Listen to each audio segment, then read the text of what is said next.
All right, so on that Kofi Boham's note of have you prayed, welcome to the Wednesday's edition of the WoezorTV Breakfast Cafe.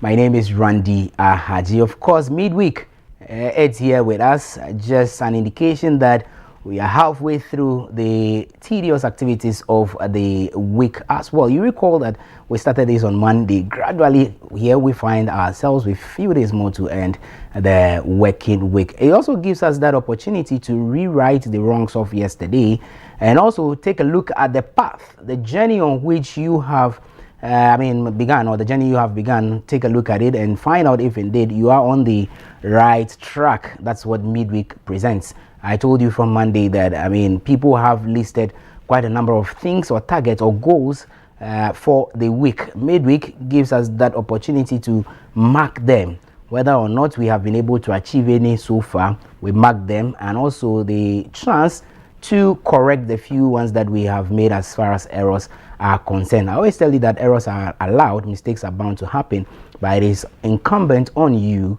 to correct that particular error. That's how I choose to welcome you on board to today's edition of the WoezorTV Breakfast Cafe, where we serve you nothing but the best of breakfast on TV, spanning from now till somewhere around 10 a.m., where we finally hang our clothes.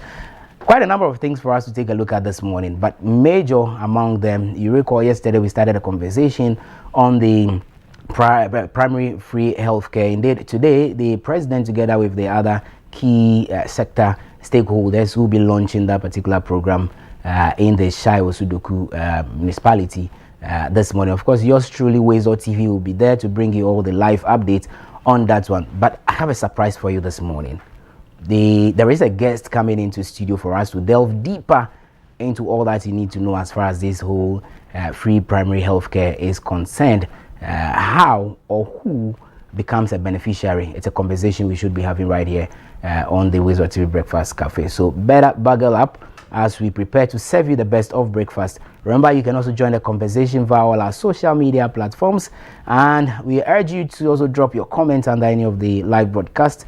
It's our responsibility to read them out loud, and Claire will share with the rest of the world. I don't know if we have time after interacting with our guest. We'll give the opportunity to you, the viewer, to also join, ask the pertinent questions that you would want to get answers to right here on the show as far as the free primary healthcare program is concerned. Remember, the number is 055-269-7939. Well, we have other interesting segments coming up in the world of sports. Indeed, last night it was the end of the journey for Barcelona. They lost. They eventually won on the night, but they lost as far as aggregate is concerned. They lost to Atletico Madrid. Godfred most definitely will bring us all the updates on that particular one. Tonight, Arsenal will be in action. Let's see if Arteta and his boys will be up to task. That's it with sports. So, quite a number of things. You recall over the weekend too, there was this young guy who was shot to death, when they were returning from a football match. How far with that one? Also, in the world of entertainment, yours truly, Evergreen Asantua, will come your way with all the gist and buzz in the world of entertainment. A lot is happening. Build up to the 2026 TGMAs is still on. People are voting. The rivalry, the competition, the argument is still ongoing. Who becomes the king of music in Ghana? That will be held in May, if I am right. So Asantua will come your way with all the latest updates on that particular one. But let's start off. Let's look at what our weather is telling us this morning. What's the temperature currently? It's hovering around 26 degrees Celsius. That's the temperature for the morning. Relatively fair, not too hot. So this morning it's quite okay. You can still wear some light clothes, but it's expected to rise to 32 degrees Celsius later in the day. So let me take it again. As it stands now, it is 26 degrees Celsius. That's the temperature we having currently. But around 12 noon to 1 thereabout, the weather is expected to rise to 32 to 33 degrees. 33 degrees at exactly 1 p.m. thereabouts. It's going to be very, very, very hot. So please remember to drink a lot of water, as we always tell you right here on the show. If you are to wear some shorts, some short sleeves. I mean, feel free and do that. If you're in the office as well, then try and enjoy some air conditioning here and there. For those of you who will be hustling on the streets, running here and there, it's going to be very hot as well. So please remember, you need to just protect your skin and then your eyes too. So wear some light clothes and drink a lot of water. That's very, very much important. But what is our motivation for the morning? It's always good that we start the morning with some motivation, something that will push us on, something that will surge us forward, something that will take us to the next level. This morning, our motivation is from American author Robert Collier, and Robert says that success is the sum of small efforts repeated day in and day out. Success is the sum of small efforts repeated day in, day out. I mean, bring it down to football or bring it down to even movies. That's why you have actors always rehearsing before they even shoot. That's how you have players always training before they enter into matches or football matches. I mean, it's just to give them the opportunity to rehearse, to practice that particular thing over and over and over again, because they want something. There is a goal, there is a target. So you need to keep doing it. Yes, as I told you earlier, on the path, you make a lot of mistakes. In the process of trying to get that target or that goal, you make a lot of mistakes. But feel free, continue doing it. Repeat it over and over again. Trust me, that mistake will be corrected over the period. And then that particular goal will be achieved. You can't be sleeping in bed all throughout and expect success to come your way. You can't be lazying about and expect things to work out for you. Miracles do happen. But Charlie, this our generation, it's always difficult. You need to work hard. You need to continue. You need to repeat it. Make the mistakes. Correct them the following day. Ensure you don't repeat the same mistakes. That's the journey on which you are. And that is how success is achieved. Continue to do it. Consistency. Remember yesterday I told you about consistency. It's very key on the journey to success. And that is exactly what we have been told this morning as far as our motivation is concerned. We'll take a quick breather. When we return, of course, I'll introduce my co-chefs, and then we can set the ball rolling right here on WoezorTV as far as the WoezorTV Breakfast Cafe is concerned. My name is Randy Ahaji. Stay with me. There is more after the break.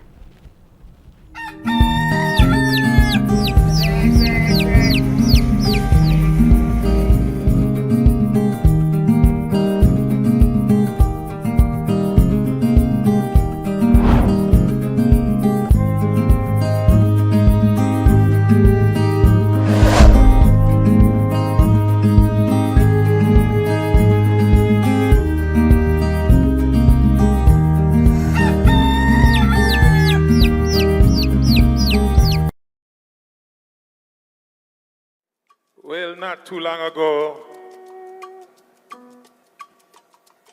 the great President John Mahama went to the United Nations and spoke for my people of Jamaica and the Caribbean and the Americas. And you said, we are not looking a handout, but recognition of what took place in the transatlantic slave trade. I thank you, my president. I am a child who suffer from this. Chains on my feet, whip in the hand. And tonight I sing a song to go along with your mission of reparations. Not a handout, but to acknowledge. But we're gonna do it not just reggae style, we're gonna do it high life. A high life remix by me, Graham Smargan of Morgan Heritage. Oh, President Mahama, I thank you for saying what you said at the United Nations. Reparations, justice must come. Africa and the Caribbean as one. Zimbabwe, not charity, but exposing them both. Now a new day of justice is born. Hello, across the ocean, torn from the land. Chains on my feet, whip in the hand. But your light carried us through the storms. Now Now a new day of justice is born. Reparations, justice must come, yeah. Africa and the Caribbean as one.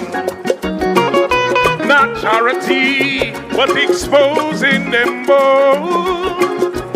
Now a new day of justice is born. Reparations, justice must come.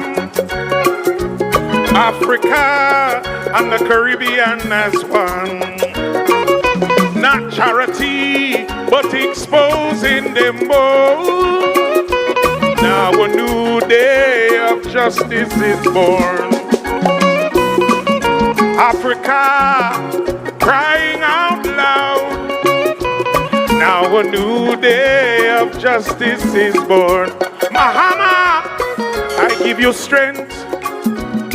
From Ghana to Zimbabwe, we thank you for holding the way. We say, Mahama, justice must come. Africa and the Caribbean as one. I say from Jamaica right to Accra. Now a new day of justice is born. Play it low. Across the ocean, I was torn from the land. There was chains on my feet, whip in the hand. But Jah light carried us through the storms. Now a new day of justice is born. Mahama, Africa, and the Caribbean as one. Now a new day of justice is born. Papa Mahama, Africa is crying out.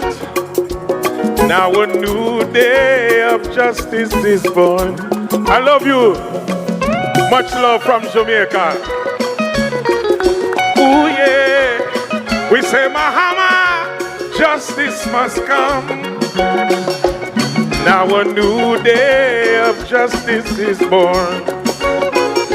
We say, Mahama, justice must come, yeah. Now a new day of justice is born. Reparations.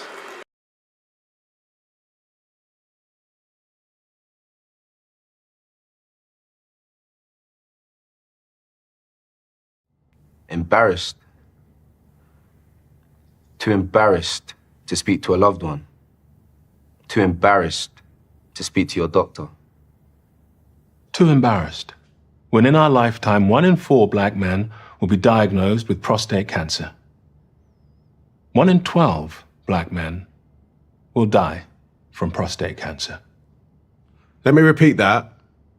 1 in 4 black men will be diagnosed with prostate cancer. 1 in 12 black men will die from prostate cancer disease. 1 in 12. That could be your dad, even your older brother, uncle, or grandfather. You need to make sure they are not embarrassed to speak to you or their doctor about it. Hey, Dad, have you had your prostate checked out? See? How hard is that? It's easy. Just start the conversation. Prostate cancer is survivable if caught and treated early enough. Don't let embarrassment stop you having this important conversation. You may save someone's life. Not just your own.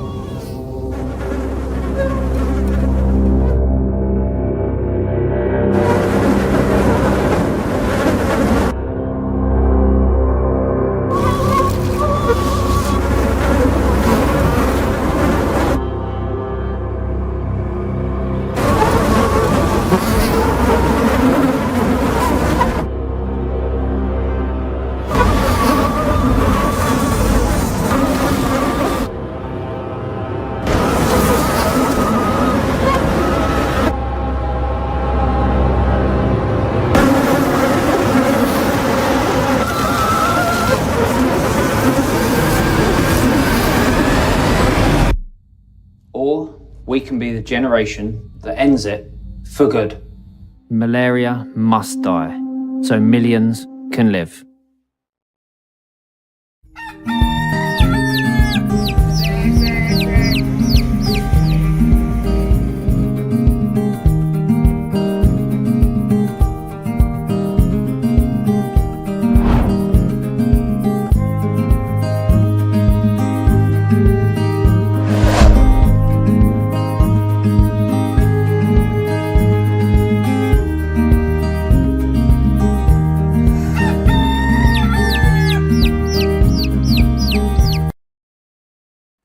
Free primary health care is a government policy that guarantees that every Ghanaian can access a defined package of essential primary health care services free at primary health care level. And the emphasis is on primary health care level. This applies at CHIPS compound, health centers, and polyclinics across the country. Not only that, but beyond this delivery point, we will have a more structured approach to disease prevention and health promotion by moving into our communities and households with these services. It is important to emphasize that there will be no cost for the preventive and promotive as well as the curative services within the free primary health care services package. The only thing you need is to show a valid ID card as a Ghanaian. We'll also use the opportunity to encourage all the people who are uninsured to be enrolled on the National Health Insurance Scheme. Ladies and gentlemen, this point is very, very important because the free primary health care has a limit beyond which you need the National Health Insurance card. So there's a clear difference between the free primary health care and the subscriber to the National Health Insurance Scheme. We have clearly defined those facilities. We said CHIPS compounds, health centers, polyclinics, promotive and preventive. So when you are supposed to be referred to the district hospital, the regional hospitals, the teaching hospitals, the quaternary level, it is your national health insurance that will save you. So the national health insurance is still relevant and is very, very important. We'll also use the opportunity to encourage all people who are uninsured to be enrolled. This will enable them to access care at Many thanks for still staying with us here on WoezorTV. Remember, this is the WoezorTV Breakfast Cafe, and as I intimated, this morning we have a big conversation on the table for discussion. We focus on the free primary healthcare. If you recall, prior to the 2024 elections, it was part of the major campaign promises of the then candidate of the National Democratic Congress, His Excellency John Dramani Mahama, and today officially that program will be launched. But before I introduce my guest for that conversation, the beautiful Na is in the other side of the kitchen, chopping some ingredients: tomatoes, onions, carrots. What else? Now, good morning. Good morning, Randy. Tell your thing. You're Jogba, Bohun. Eh? Bohun. Come on, me, Jogba. Me, Jogba. Okay, that one I got it. Yeah. How was your night? Oh, night was good. Short as usual, but yeah. Charlie, I told you that gradually you are becoming an adult. I won't do it. You will do, Papa. It will even get worse. Trust me. I won't do it. Very soon you start sleeping around 1 a.m., 2 a.m. See, if people can't stress me with this, adult thing. Don't take me back to class 2. Why? I told you. I'm tired. You know, hold on till you start paying the bills, right? When you start receiving calls from family and friends, Shalina, some agent 2K, some agent 1K. Because then you realize that, but come on. You're an adult, you're on WoezorTV, you're a celebrity, big girl. Don't bring the celebrity thing inside at all. But now, just a quick one. Yesterday we touched on it briefly, and this morning we want to expand the conversation. Right. The free primary health care. For you, what comes to mind when this is mentioned?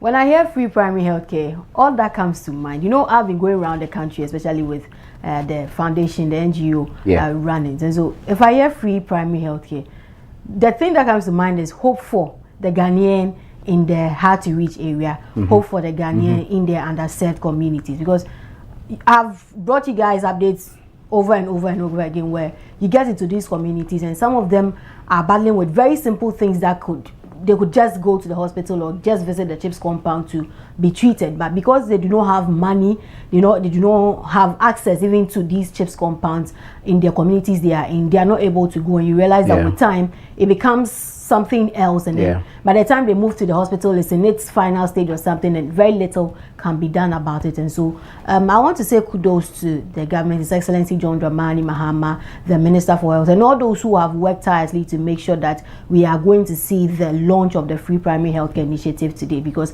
believe you me, Randy, the people in the underserved communities beyond Accra are really going to get a lot of benefit from it, and because I mean, that's the primary level. So you are getting to your CHIPS compound and maybe it's malaria, it's typhoid, and instead of you going to the back there to go and test some, as you say, a champ on bench, you are getting the right diagnosis, you are getting the right medication for whatever is wrong with you, and you can go back to your work. I mean, and it's going to, in the long run, help with productivity, make sure that we have a very healthy citizenry and healthy population. And so I'm very happy today. I am very glad, and I like what the minister said during the government accountability series on Monday, where he spoke about equipping some of these primary healthcare exactly, and that's one part that I would want us to focus on.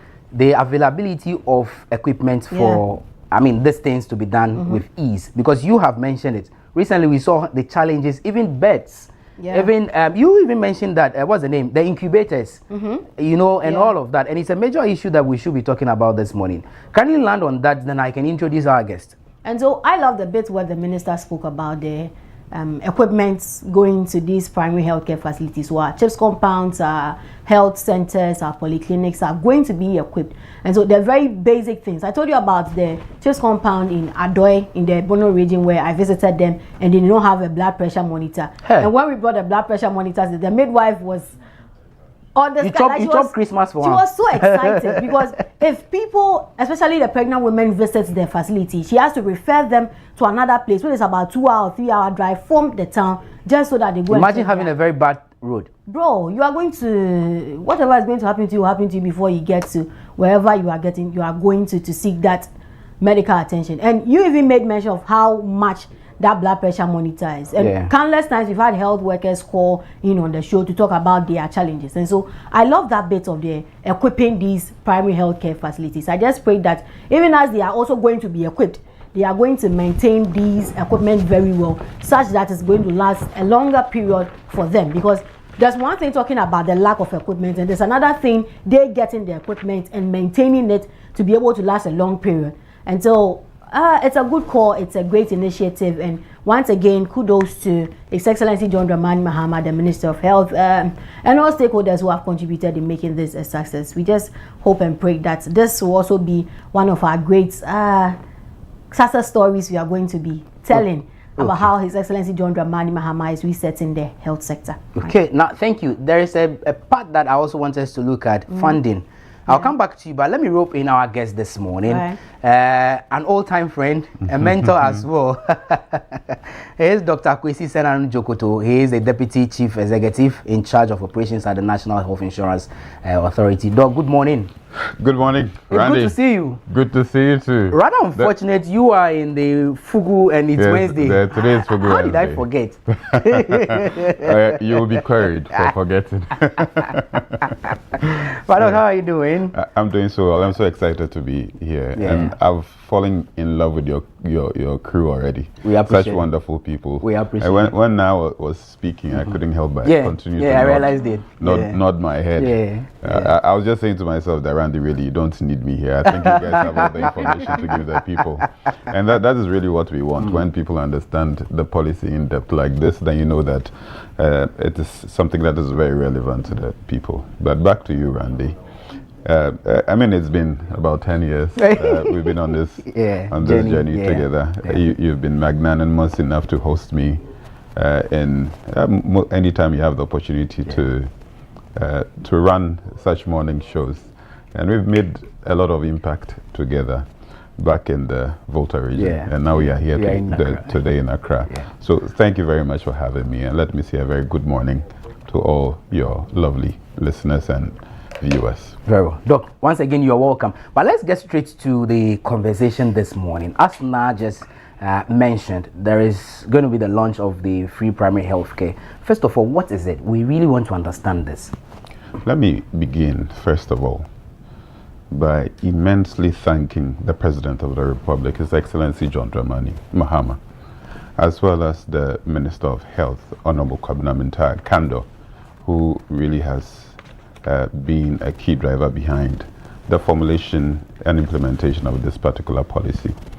He did it in collaboration with key stakeholders, just like Na said, our subject matter experts, academia, people who are in public health, the actual health workers. Everybody had a representation in the formulation of this policy. Let me also thank some of the key agencies who have been part of this. Ghana Health Service, led by Dr. Kaba Korea, and Christian Health Association of Ghana, Dr. Peter Yeboah, my own boss, Dr. Victor Asari Bampo, who I know day and night is doing everything possible to see to the realization of some of these policies, because this is actually one of his key objectives. Okay. As a public health practitioner, let me state that this is one of the most significant days in my life, my professional life. And I'll tell you why. I've worked in St. Anthony's Hospital, Joje. Before that, I was in Navrongo. I did some work in Techiman as well, in rural, semi-urban areas. From there, I was in Nkwanta North, Nkwanta South, as District Director of Health Service. Basically, you're in charge of public health when you're in those areas. And you know the rest of the story till I became the Acting Regional Director of Health Service in the Volta region. At first hand, I've seen some of these equity gaps. And when we say equity gaps, it means there are certain vulnerable groups, people living in certain geographical locations who don't have access to health care. And there are some people who actually cannot afford to pay. Genuinely? I've seen, yes, they cannot afford to pay genuinely. You'll be in the clinic and then you would refer them back to their communities for follow-ups, and they'll tell you that even SFIG, the BP apparatus, the CHIPS compounds don't have it. Please do your random blood sugar and come back next week. They'll tell you that they went there, they had to pay for strips, they couldn't afford it. And you constantly see cases. Communicable diseases is still very significant. When we say communicable diseases, diseases that you can get by contact with other people who have the disease, so or through maybe a mosquito bite or some other vector. We see malaria cases, we see TB, HIV, AIDS, and many more conditions. And on top of that, when you're in the hospital, day in, day out, and I'm sure that the health workers will be able to testify to what I'm saying. You wake up, you go for ward rounds, and you see people who had just collapsed and have come in. You do your examination, you do whatever test that you have to do, and you realize that, well, the person was diabetic, wasn't aware, so he's gone into diabetic coma. The person has just collapsed. And you try and find out what basic knowledge they have in the condition that they've been presented with. And you can just realize that there's a massive gap in knowledge in even taking the appropriate steps to avoid such conditions. And we spend so much effort and resources trying to get them back on their feet.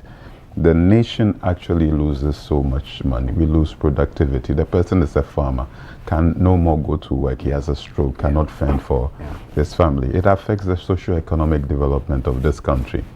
So when President John Dramani Mahama came up with this vision, I was not surprised because he has a good track record when it comes to primary health care.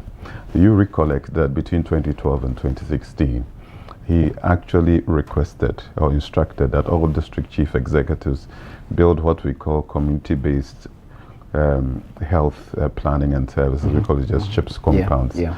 For those who don't know exactly what it is small clinics within community participation. You have the community health committee coming together to take decisions for the implementation of health interventions. He actually built the most clinics in this country ever by any leader of this country.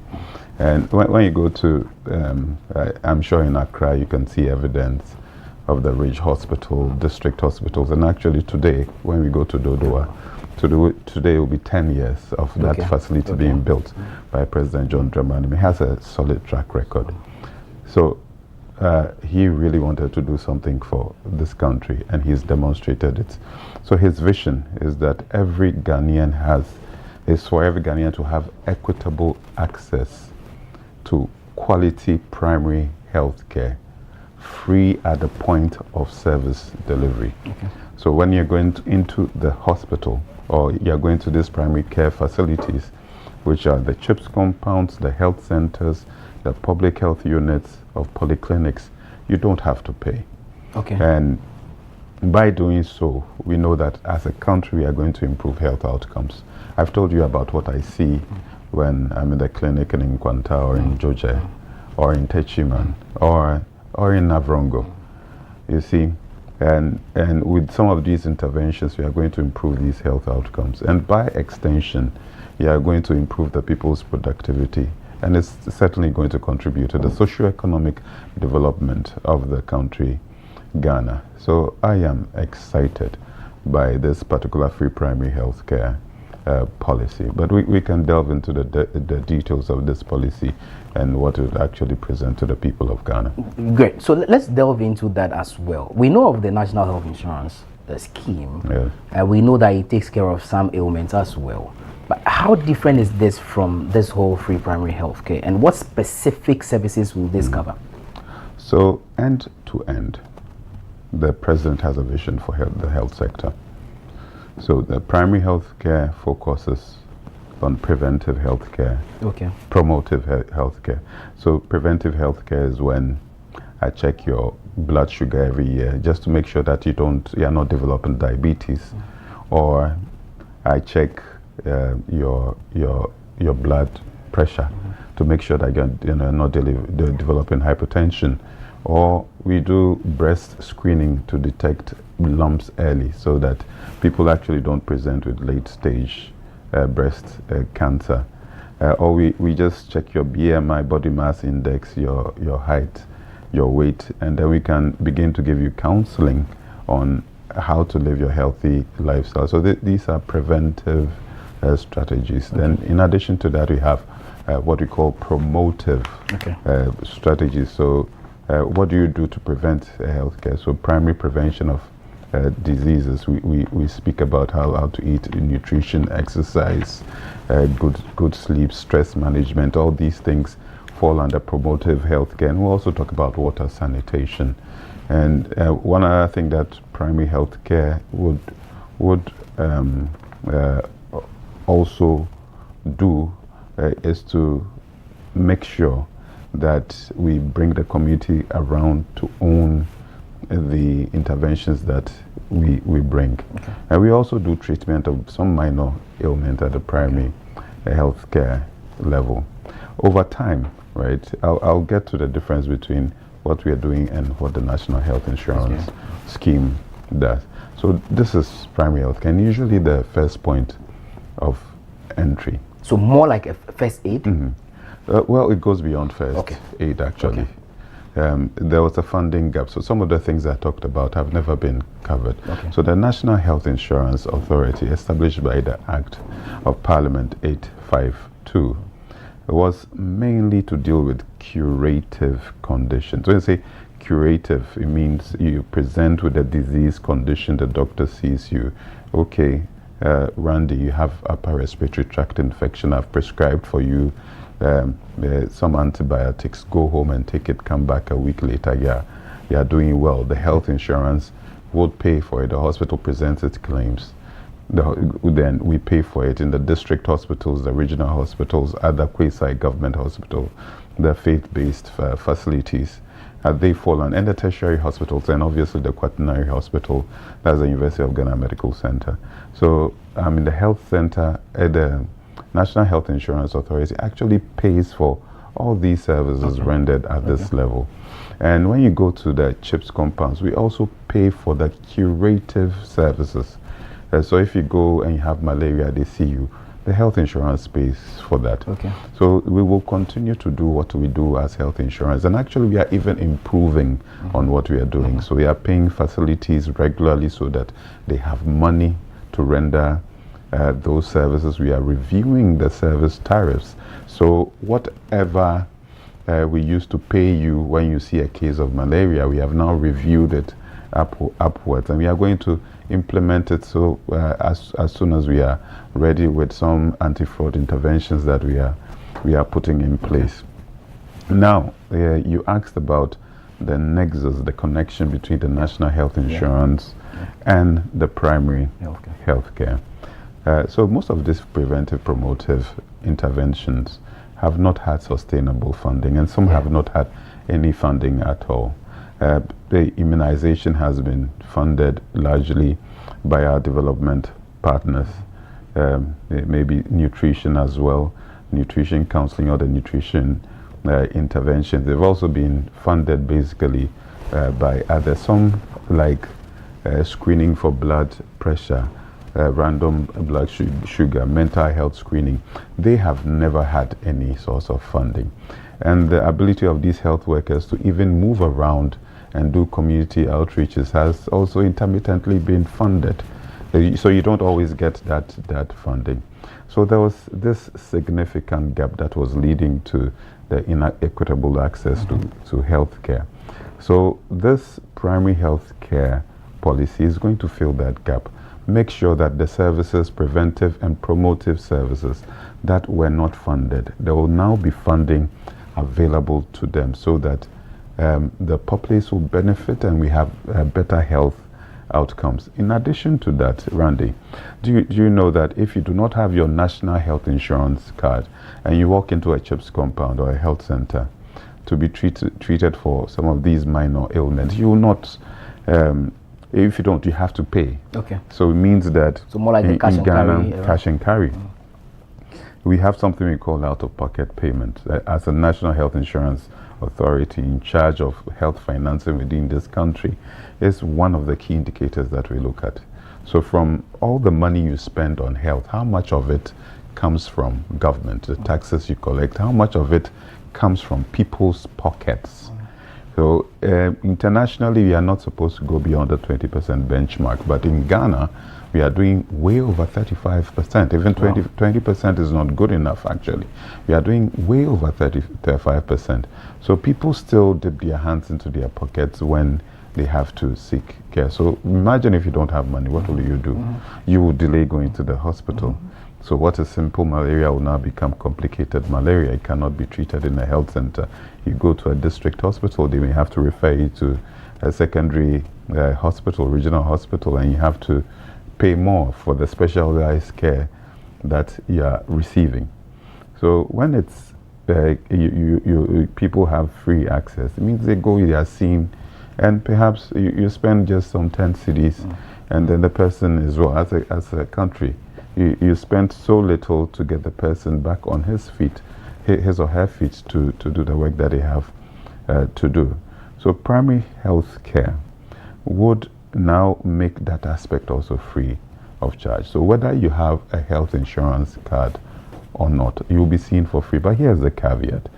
I, as a public health expert, will tell everybody that although the 34% of the population who do not have the health insurance card can still walk into any CHIPS compound, health center, public health units or polyclinics for free, I would encourage them that they should still get registered on the National Health Insurance card, National Health Insurance scheme, and get their cards.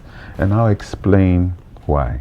When you go and we diagnose you and we say, okay, you have a lump in your breast, we now need to refer you to the district hospital. When you get to that point, it's a national health insurance card that will give you that financial protection. So at that stage, it no longer becomes a primary health care. So the primary health care facilities are the CHIPS compounds, the health centers, and the public health units of polyclinics. Okay. So if you want to transition to the normal care under the National Health Insurance Scheme, then you have to have your card. So I would make everybody aware that although you can get it for free, still make sure that you have your National Health Insurance card. And we are going to put in measures to facilitate it. When you come in, you don't have any ID, we will generate a unique identifier for you where you take your demographic details, your name, your date of birth, your age, where you stay, your hometown. We take those details. Then for that time you have free access to healthcare, and then subsequently we'll encourage you to do your national health insurance card. It becomes our responsibility. We'll facilitate it for you so that at the other levels of care you can still get health care without dipping your hands in your pocket to pay for it. So comprehensively, this is the system that we are looking at. But you see, there's another thing that President Mahama identified. Let me just add it to it. It's very important that we know that at this point, although preventive and promotive health care is going to reduce the incidence or the number of cases of hypertension, diabetes, and so forth, there are people who have already suffered the negative consequences of these non-communicable diseases. Some have chronic kidney diseases, are going for dialysis. Some have cancer, not detected too early. They have to spend so much.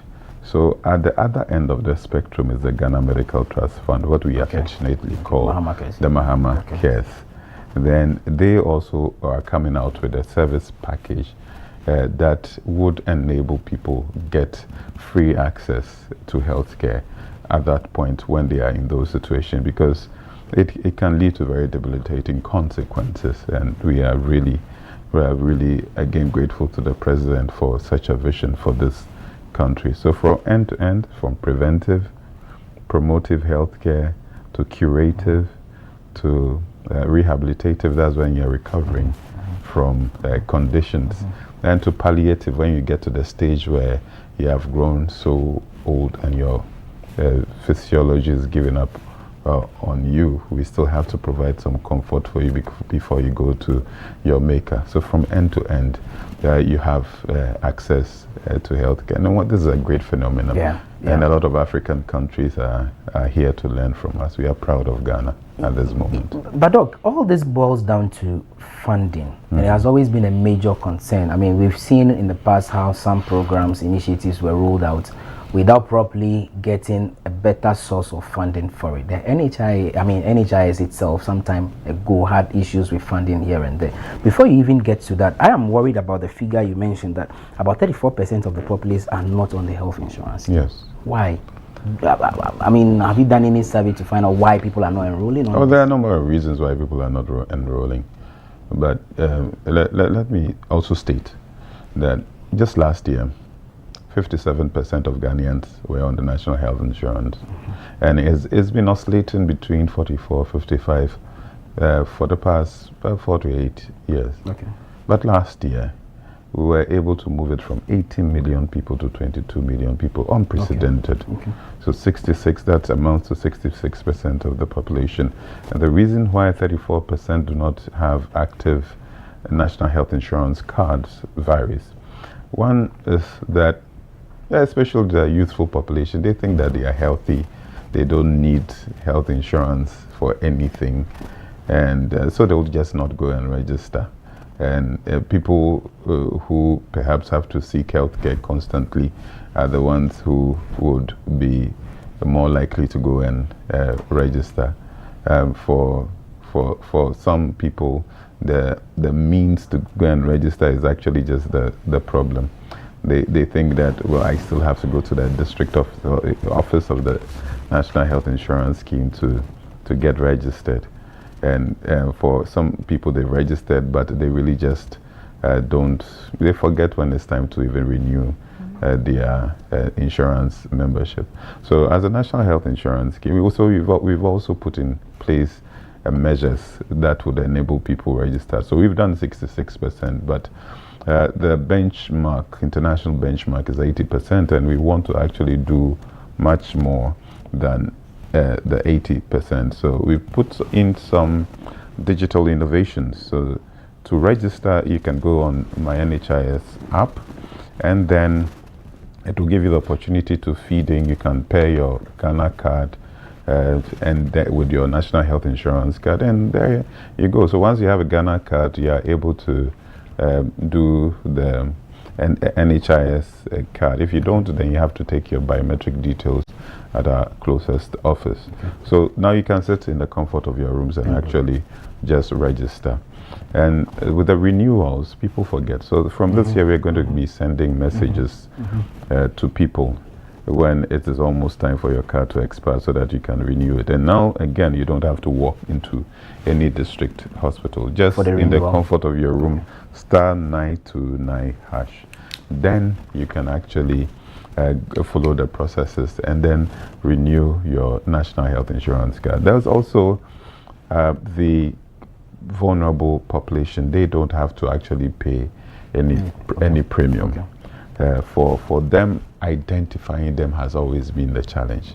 But what we are doing this year, and we are at the tail end of developing this digital solution as well, together with the Ministry of Children, Gender and Social Protection, we are taking the data of all people who are called indigents. Yes, exactly. Beneficiaries of deep indigents, people we know really cannot pay for the national health insurance card.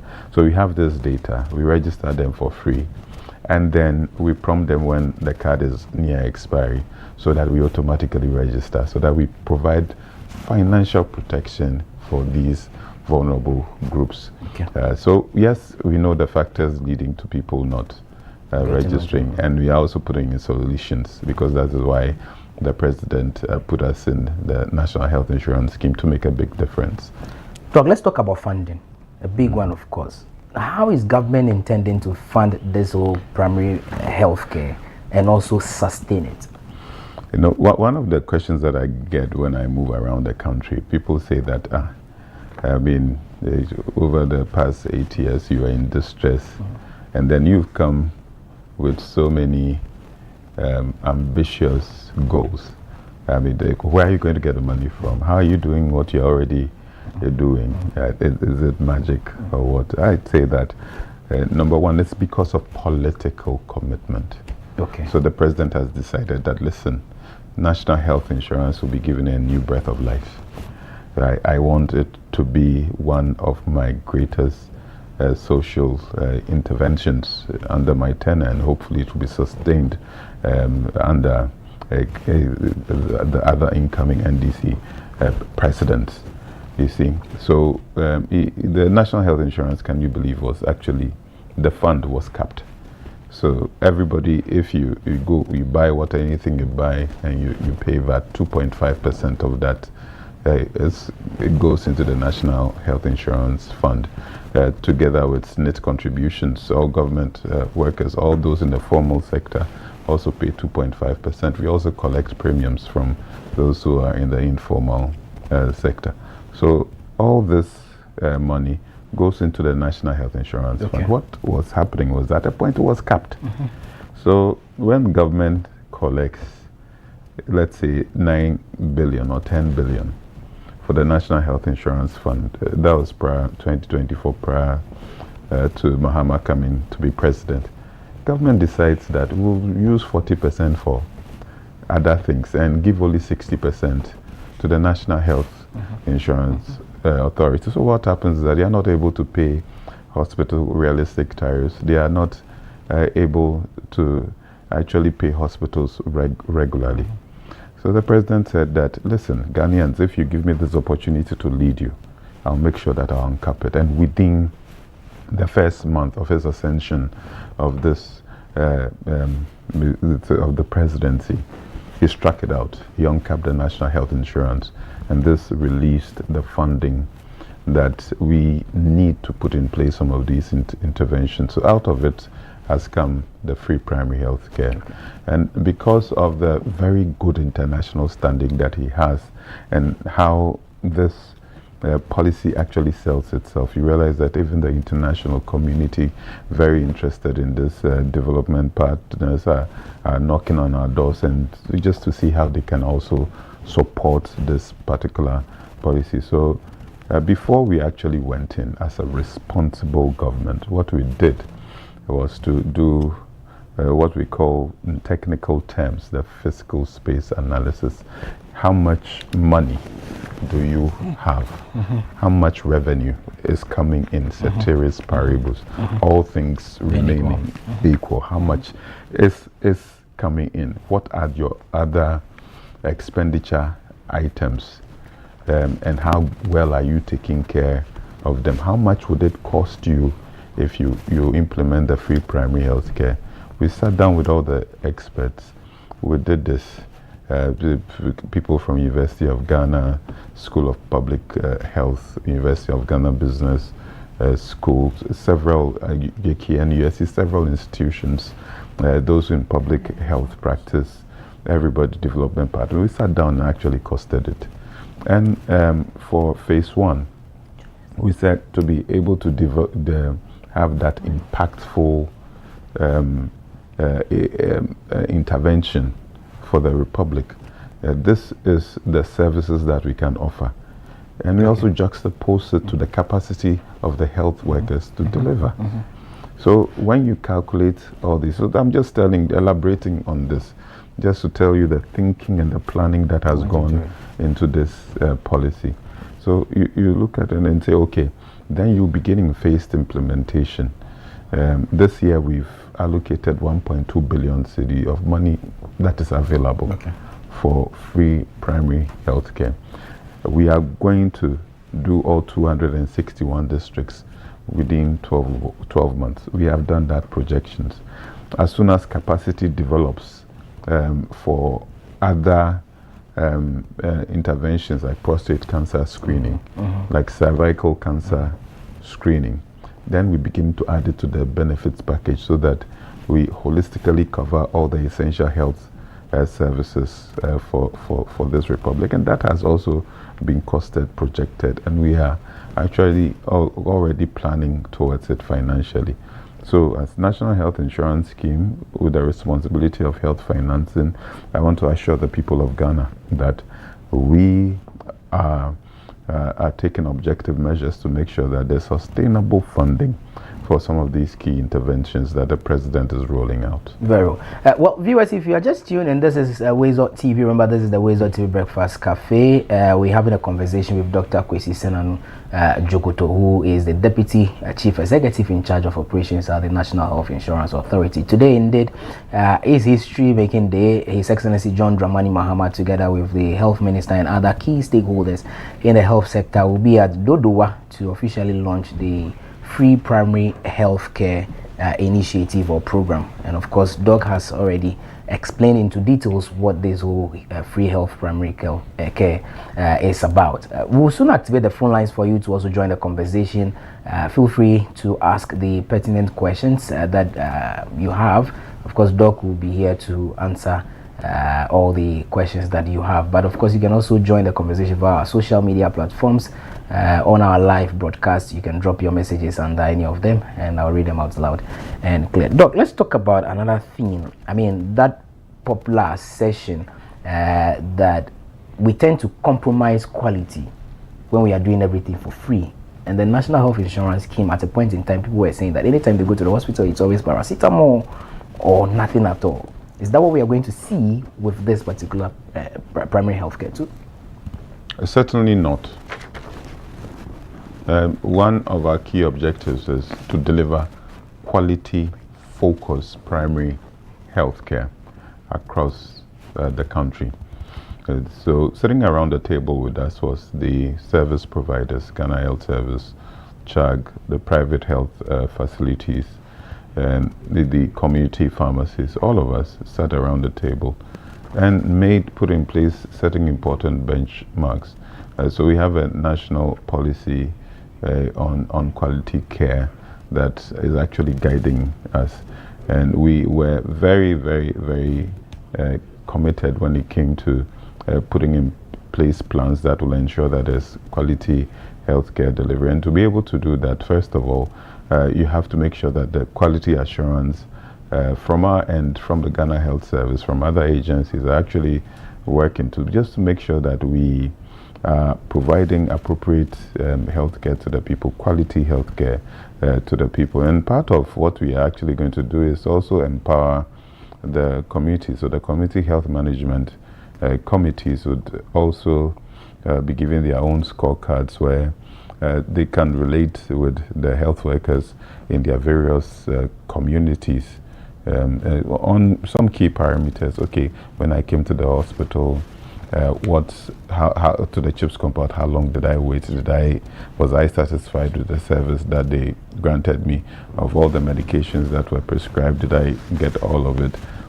So with this feedback, we are able to monitor and evaluate our program. So we have a monitoring and evaluation aspect of this implementation, and it's something that is being monitored all the way by the Ministry of Health, and then all the implementing agencies are also going to do their monitoring, supervision, and evaluation just to make sure that we sustain the quality of primary health care that we are looking for. They are also setting established indicators that we are looking at the health outcomes. So the maternal mortality rates, the under 5 mortality. We are also looking at the immunization coverage. We are looking at our ability to even pick up the cases of hypertension, diabetes, and the number of community outreaches that you have had. So all this put together will certainly make sure that we have measures in place that will ensure that the quality is maintained. But all this, we have to do it by providing them with the right, somebody says accoutrements, the right equipment, logistics. I think Na mentioned it. We've procured 24,000 pieces of equipment, which includes the BP machines, the glucometers, that's for random blood sugar weighing scale, so that we can weigh you, we can weigh the children who come for ANC. Now also talked about incubators. We have planned all the way to the district hospitals to give them some of those equipment that they will need to take care of people when they are actually referred to the district hospital. So all this would enhance the quality of primary health care. In addition to that, let me just add, I know that we are over elaborating this morning.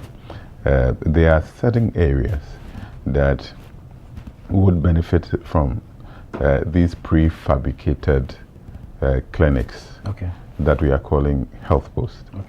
And sometimes people misunderstand prefabricated to mean that it is not of the appropriate quality, but I can assure you that worldwide it's one of the most efficient means of construction now.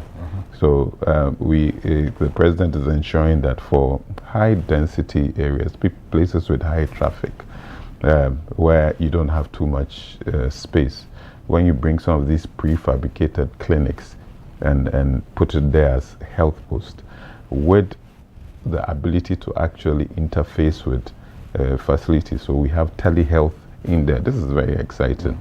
So the nurse in that underserved area, very far from the next facility, will be there, will see clients in these health posts, and then call a doctor in the district hospital using telehealth. The doctor can give the person feedback, guide the nurse, and then subsequently save the patient, and the patient can go back to the district hospital in person for further care. So all these things would actually improve the quality of primary health care. And we have invested in all this. Okay. Doc, I'm grateful. When we return from this break, the question about sensitization, education to the Ghanaian populace is a major issue that I would want you to tackle on. What is the plan with your outfit? How are you going to sensitize people? How do they get to know about this whole primary healthcare initiative? Well, we'll take a breather. When we return, there is more right here on the show. Stay with us.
Changing, so should you. If you're dreaming, don't be afraid. And in the valleys, keep your head up high. Dare to dream with Puma drinks. Puma, Puma. Yeah, believe it, you can achieve. Puma, Puma. Oh yeah, clap your hands for the whole new vibe. Make we set the blessing vibe. Oh yeah, come alive. Puma, Puma. Let me hear you. Puma.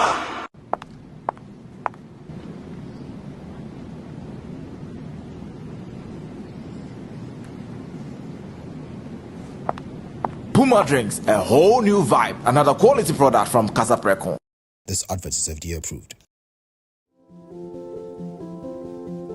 If you're watching this with your friends, you'll probably make a joke. Because you know what you feel on the inside isn't what you want people to know. If you have to pretend to be happy, find someone you trust and tell them.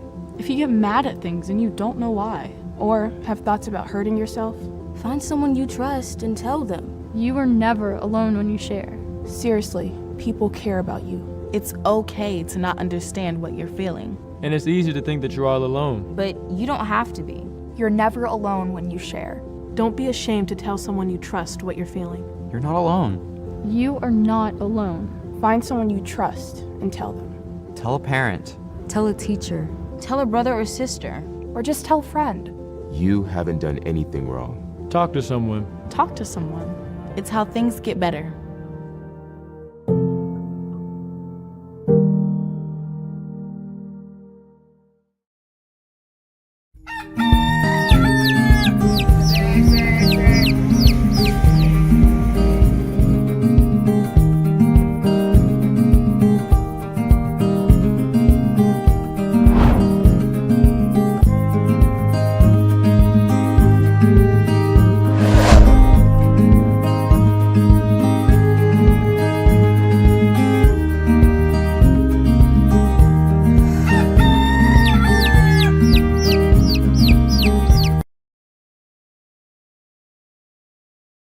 So many thanks for still staying with us here on WoezorTV. Remember, this is the WoezorTV Breakfast Cafe. My name is Randy Ahaji, and of course, we're having a conversation with Dr.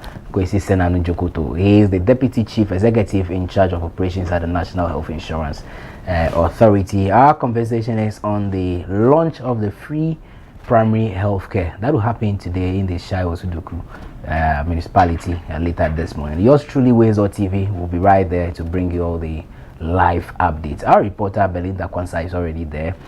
Maybe along the line we'll pick one or two issues from her, how the place is being put in place for this particular event. But now it's still here in the kitchen. Now you've listened to Doc. He said quite a number of things. Are you impressed? And I'm talking mainly about the funding part of it as well. The challenges we've had in the past with regards to health insurance. Well, I would say yes, I am impressed with the answers he's giving us. And I mean, looking at what we've been through some years ago and the change we are seeing in less than 2 years now, I would say that I have no doubt that this initiative would roll out to its fullest with regards to funding, and I know that there's not going to be a point where it's going to be halted because money didn't come in or funds did not come in early and all that, because now we know that the NHIS fund had uncapped, and so funds will go to exactly the places they have to be, and then will be used for the exact things they have to be used for. So looking at the whole chain of it, from the free primary healthcare rolling down to NHIS, and then even getting it into the Mahama Cares initiative, it is a great news for me, if you ask me. To see I'm impressed is an understatement, Randy. I think to get to a point where you can easily walk to any facility without necessarily paying one peso. Yeah. I mean, looking at the plans as well. But I think we have a first caller. Right. 055-269-7939 is the number. Just let's hear from you. Straight to the point. Please remember to lower the volume on your TV set or just walk away from it so we can hear you clearly. Hello, good morning. Okay, I think we've lost that caller. The number is still on the screen. 055-269-7939 is the phone number to call. You can also send your message via the same number. Doc, let's talk about sensitization and also, I mean, yes, more like education to the Ghanaian populace. What's the plan for that? This policy actually depends on the understanding that the populace get from it, because it's one of those things that are intangible. So unlike maybe the construction of a massive health facility, University of Ghana Medical Center or the Ridge Hospital, something done by President Mahama 2020. Doc, I'm going to ask you to hold on a second. Let's hear from this caller. Hello, good morning. Good morning. Oh, please, we spoke about it. Please lower the volume. Yeah, please move away from the TV set or just lower the volume so we can hear you. Speak to me. Hello, good morning. Yeah, good morning. Your name and where are you calling us from? Please, I'm Prince. I'm calling from Accra, Masaman. Okay, Prince, let's hear you. Yes, please. The initiative is very good, and when it's taken into place, it will help us Ghanaians very well, because for the past few years, we've seen that the NHIS has not really helped us. Yes. So that's my opinion on this. All right, Prince feels this is a very good initiative. Thank you, Prince, for calling. Let's hear from you also. 055-269-7939 is the number. Please, when you call, lower the volume on your TV set, or please just walk away from it so we can speak directly through the mobile phone. 055-269-7939. Hello, good morning. Good morning. Boss, your name and where are you calling us from? Prosper 7. Prosper calling from where?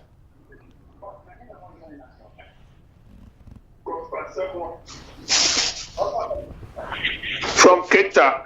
Okay, Prosper, go ahead. In fact, yeah, we are happy that this policy finally is here.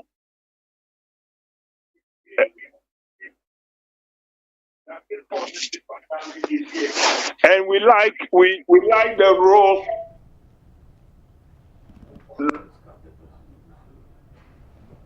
Is Prosper there? Okay, I think we lost Prosper. Please. So, I mean, there are other people also waiting to join the conversation. We beg, when you call, don't listen to us through the TV. Lower the volume. The next caller is also doing the same thing. We beg you, please. Just lower the volume on your TV set and speak directly through the mobile phone. Yepamucho why? Now, how do we say it in Ghana? Femodi. Onkpan fine. Onu. Onkpan fine. Onkpan fine. Wonkpa fine. Wonkpa fine. Wonkpa. It's okay. Hello, good morning. Hello, good morning. Hello. Okay, can we get somebody else, please? 055-269-7939. Me de kuku. Let me you are me learn more me TV set or press me when you call, just lower the volume on your TV set so that we can hear you directly through the mobile phone. No need listening to yourself through the TV. It delays. Good morning. Hello. Good morning. Hello, good morning. Yes, please, your name and where are you calling us from? So this is Selikem. How are you doing? Selikem, let's hear you.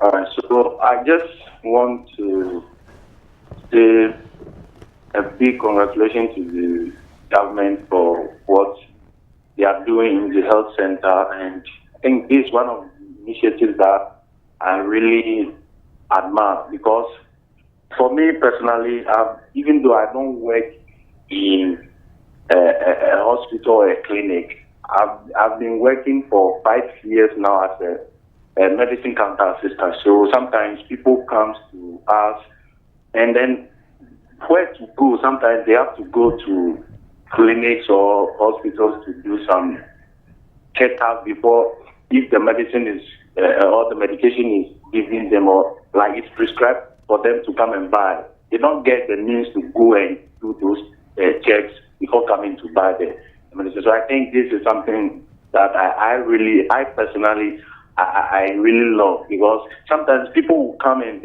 you don't have to diagnose them. They have to go for them to be prescribed, like the medicine should be prescribed for them to come and buy. But because they don't have the means, they will feel like if they go there, they wouldn't have the means to pay, because sometimes the health insurance will not be able to cover some of these things. So I think it's a very good initiative that I am personally happy about, and I want to say kudos to the government for bringing this initiative to life, because it's been promised during the campaign time, and I really appreciate it. Very well. Thank you, Selikem, for calling us. Well, just as Selikem did, please, you also do the same. Call, but lower the volume on your TV set, or just walk away from it. I know how, I mean, nice it is, that feeling when you have your family and friends around watching the TV and you are on call. So please, for us to have a good conversation, just walk away from the TV. Good morning. Hello. Good morning. Hello. Hello. Yeah, good morning. Good morning. Yes, your name and where are you calling us from? Good morning. Good. Okay. All right, let's see if we can pick two more calls and then we wind up this segment. Doc would have to run all the way to the event as well. But as I told you, WoezorTV will be there to bring you the live update on that, or the report, or the full coverage of the launch. Good morning. Good morning. Thank you. Your name and where are you calling us from? Oh, me free Bogoso. Me pacho your friend saying. Your friend is Sister Abena. Okay, Sister Abena to aso. Program na mo no TV so. Ano na mpesa me kam bibi fa ho kakra. Okay, yeti o. The mpesa me kan say. Ya de papa ba boa ye nyina, ba de me hu ne se brofo no dosu. Okay. Brofo no dosu. Ye no e be benefit wo hu, ye ne yente brofo no. Na de mu kan ya yente asie ya brofo suku ye so ye ne de mo ko. Some mra me hwe ye mo boa ya pomudin mu ye bibie mu fa so ye benya wo mo ho no se mo ko suku na wie na mo be hwe yen mo be boa ye bi na mo ye ni sisie na de mo kan nyina brofo nko a yente hwe ye be na ne ya de mo kan se ye sra mo mumre kini da kakra ma ye wan na ye no me hye ye nti brofo ni ye nti mi nti de mo ye na se ne da ma se. All right, yes ye da say say maybe subsequent programs no dog ni chrome phone. Dog,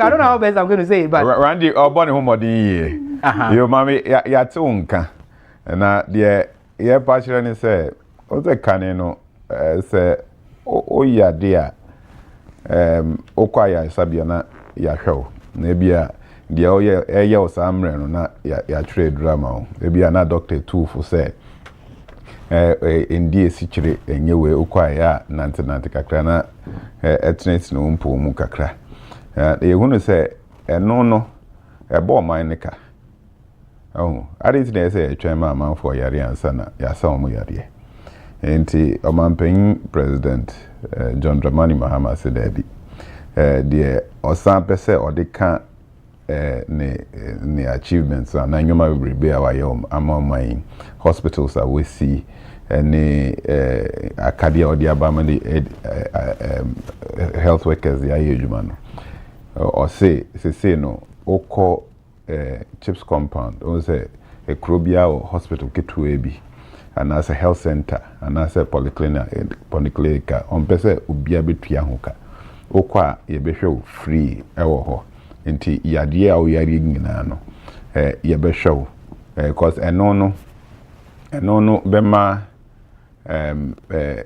yachi yade ne ntem nti enfa ne se wo mojabro so ana se owo esriche yade a obaye na ntempana na ahwew kan na ngesa na tie sebi uni skana sa okwa yentumi nhwe o jese utua na amafo bebre na ni skana so mo twen so a yare no gbe din ansa na o makọ ayare sabia enti sa dwumedi a ye di be ye free primary health care na so de esa fe efe e wo sa dwumedi hu ne se okọ chips compound and as a health center and as a public health unit or polyclinic ona odru hwa de here ne say ode Ghana card be kire and as ode national health insurance card be kire so oni bi so a ye be boa na ya hyewonso wi a na ya hyew untu ya hwe na eno akire no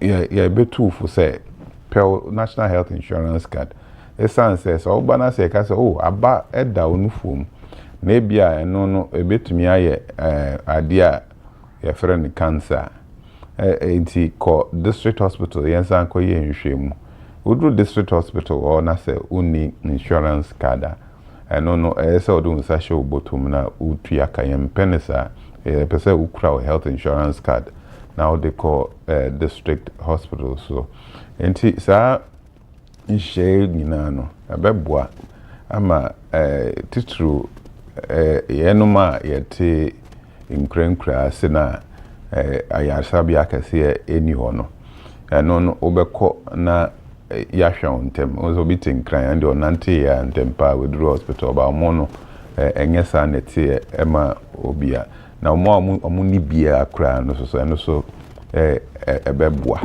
the enti so ide sa nhye ba ne se nkane no obewu a yese o ebia malaria anase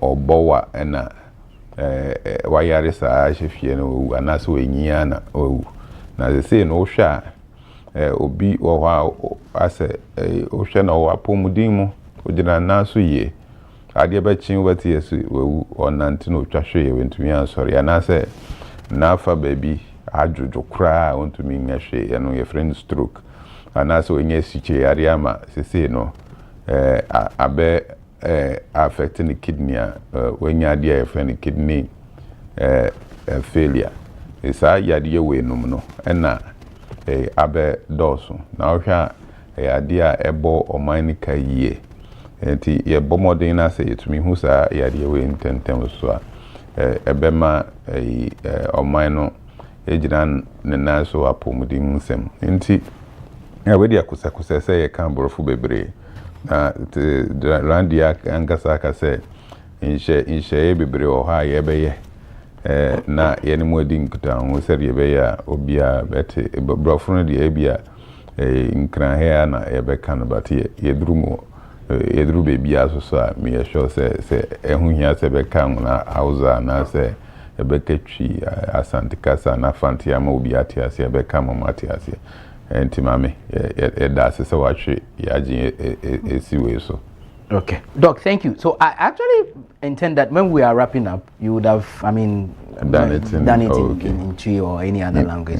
But that's why I said I spoke about the sensitization and education bit of it. But let's just wind up with the calls, then we'll pick your last bite on this. I guess there is another caller on. Hello, good morning. Okay, sorry, we lost that particular caller. 055-269-7939 is the number. Our mom that called from Ashanti region, I think you have been well served. Good morning. Hello? Yeah, good morning. Oh, you're about Wanda, you're on traffic. Okay, Wanda, Namia Sopenya.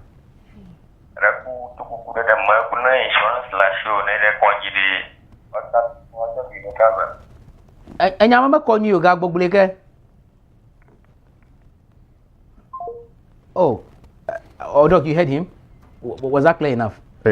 Mas you nyaro fakbara but na insurance card dash na ira koji ala ugbo okpoga novinga na la national health insurance card dash na ira koji ya malabana ha farako dollar oli shika jirudo ha farata ata na ya na ko kada na ugbo okpoga ko oko garashara ulaba miya ha oko even na national health insurance authority na miya hafa yakaruru ya miya ma miya yomba free primary health care laba na miya kwa amola te pado a mo tenka kamera a kodjong kaba ta laba miya ururu tohiare a very important social intervention aba nyakukung aro seva aro launshima tapumo kata alaba mi aja agbana mi ako koji recover adara fima kokpere mu ha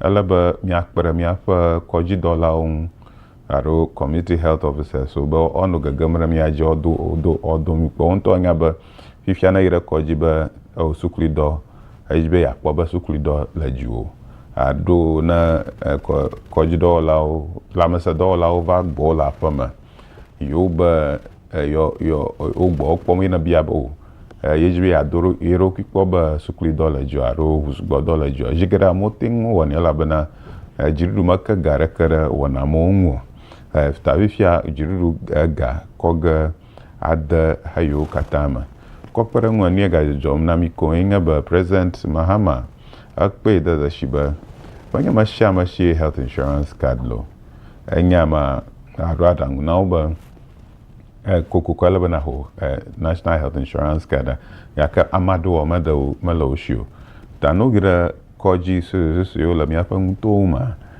alaba ohafa no na wona na ma menga mashama shi taflate ga ala ashio tamo mo ten o poma buka ka dol na sa safi oyira koji ta prezema baba imaga hamo katanji ma kpo na adja doko nyo yana ba primary health care mo na yiga gba no po dollar kaba ka okpogbo ka dollar magbana sasan ga fi fuma katana jugaro jiru anako gagara ba yigbona gbo pogo tana ngabi shield of ma free of charge national health insurance card la sho aruma la sho mi agbo pogo ga kan mi o genge bana do fi ma mi ada shi ama tohe ka mi akpogbo amagba mi akpara amangu oga kpoyo national health insurance card plus suba no do da romahi abo secret hospital aro kata koji ga no do da afimawa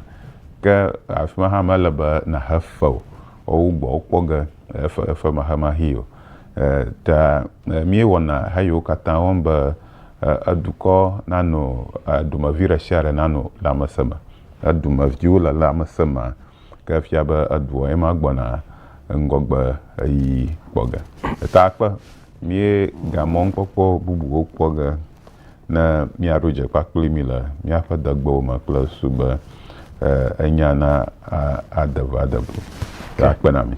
All right, Doc has done it well. So he spoke tree, spoke ever. Now I'll come back so you wrap up on Ghana. You summarize everything. Today you are in class. Let's pick the last caller. Hello, good morning. Hello, good morning. Good morning. Please, your name and where are you calling us from? My name is Joseph, calling from. Okay, Joseph, go ahead.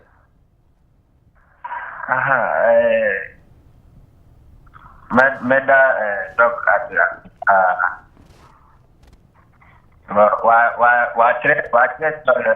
public Tigampa. Now, Emma Mino by now.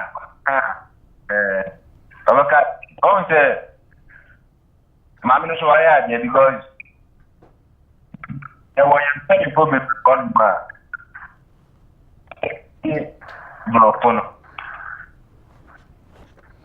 Okay. Almost almost never my marketing because I candidate.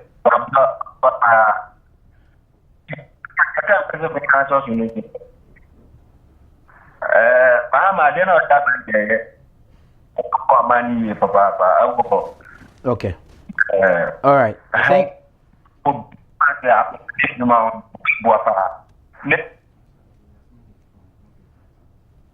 Okay. All right. Yeah, that's it.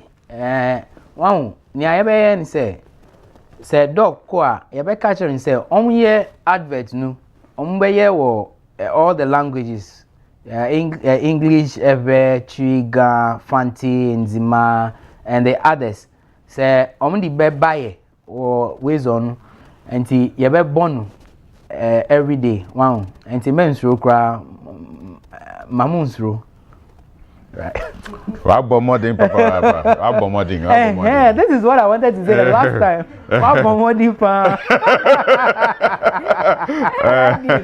Anyway, so now what can you yeah,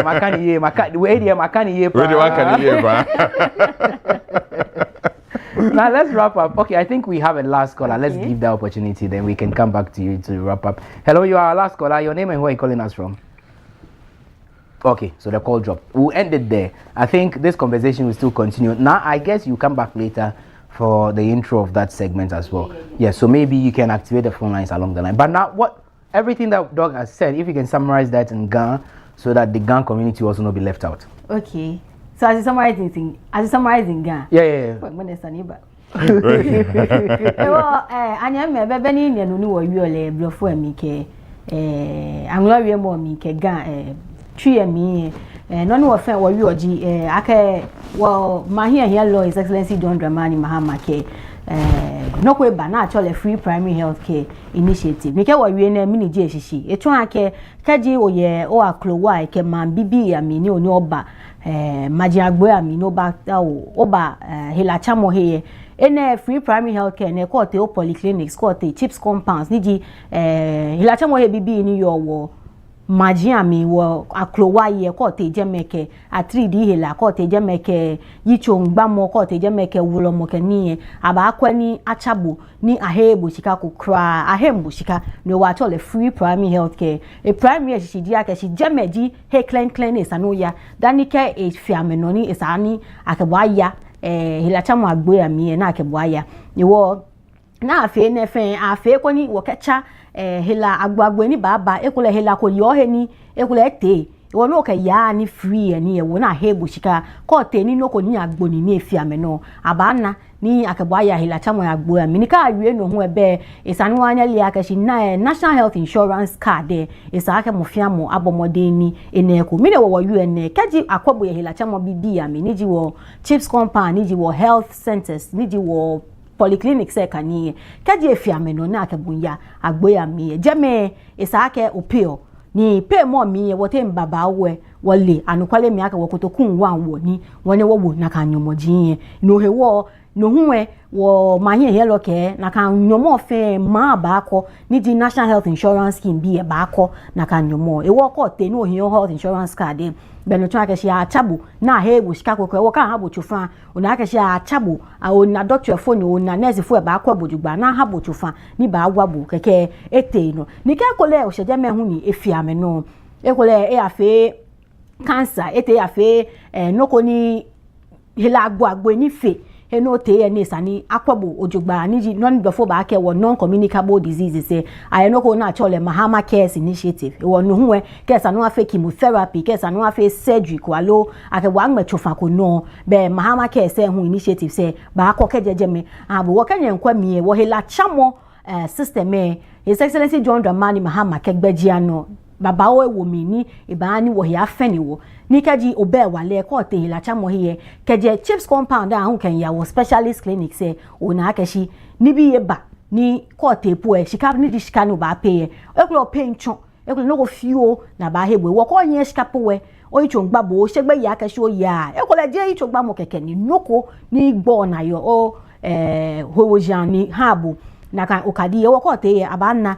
ni akwa habo e wo ne fine na hunye mani ni health insurance card se gboi ni na fe na dwom aka nya register won pa ne fa nya renew we nya bo modin ni nya renew a ene le fe mo wa doctor na ewi o kani kede chichide cheche wo short coat wonya kwa ni nya fe renew a mo no fe ko hu bo modern no your health insurance office ni bank buko ni onye ni o register your card no na kan ye ko te free primary health care ni fiame no una ka NHIS hu nkwe no ihabo kefe jame ni fiame no na ka shi keke channel ke ya ona hilacha mo papa ni ope Chicago crime obe na you don try no manager abla ofe fine only what done.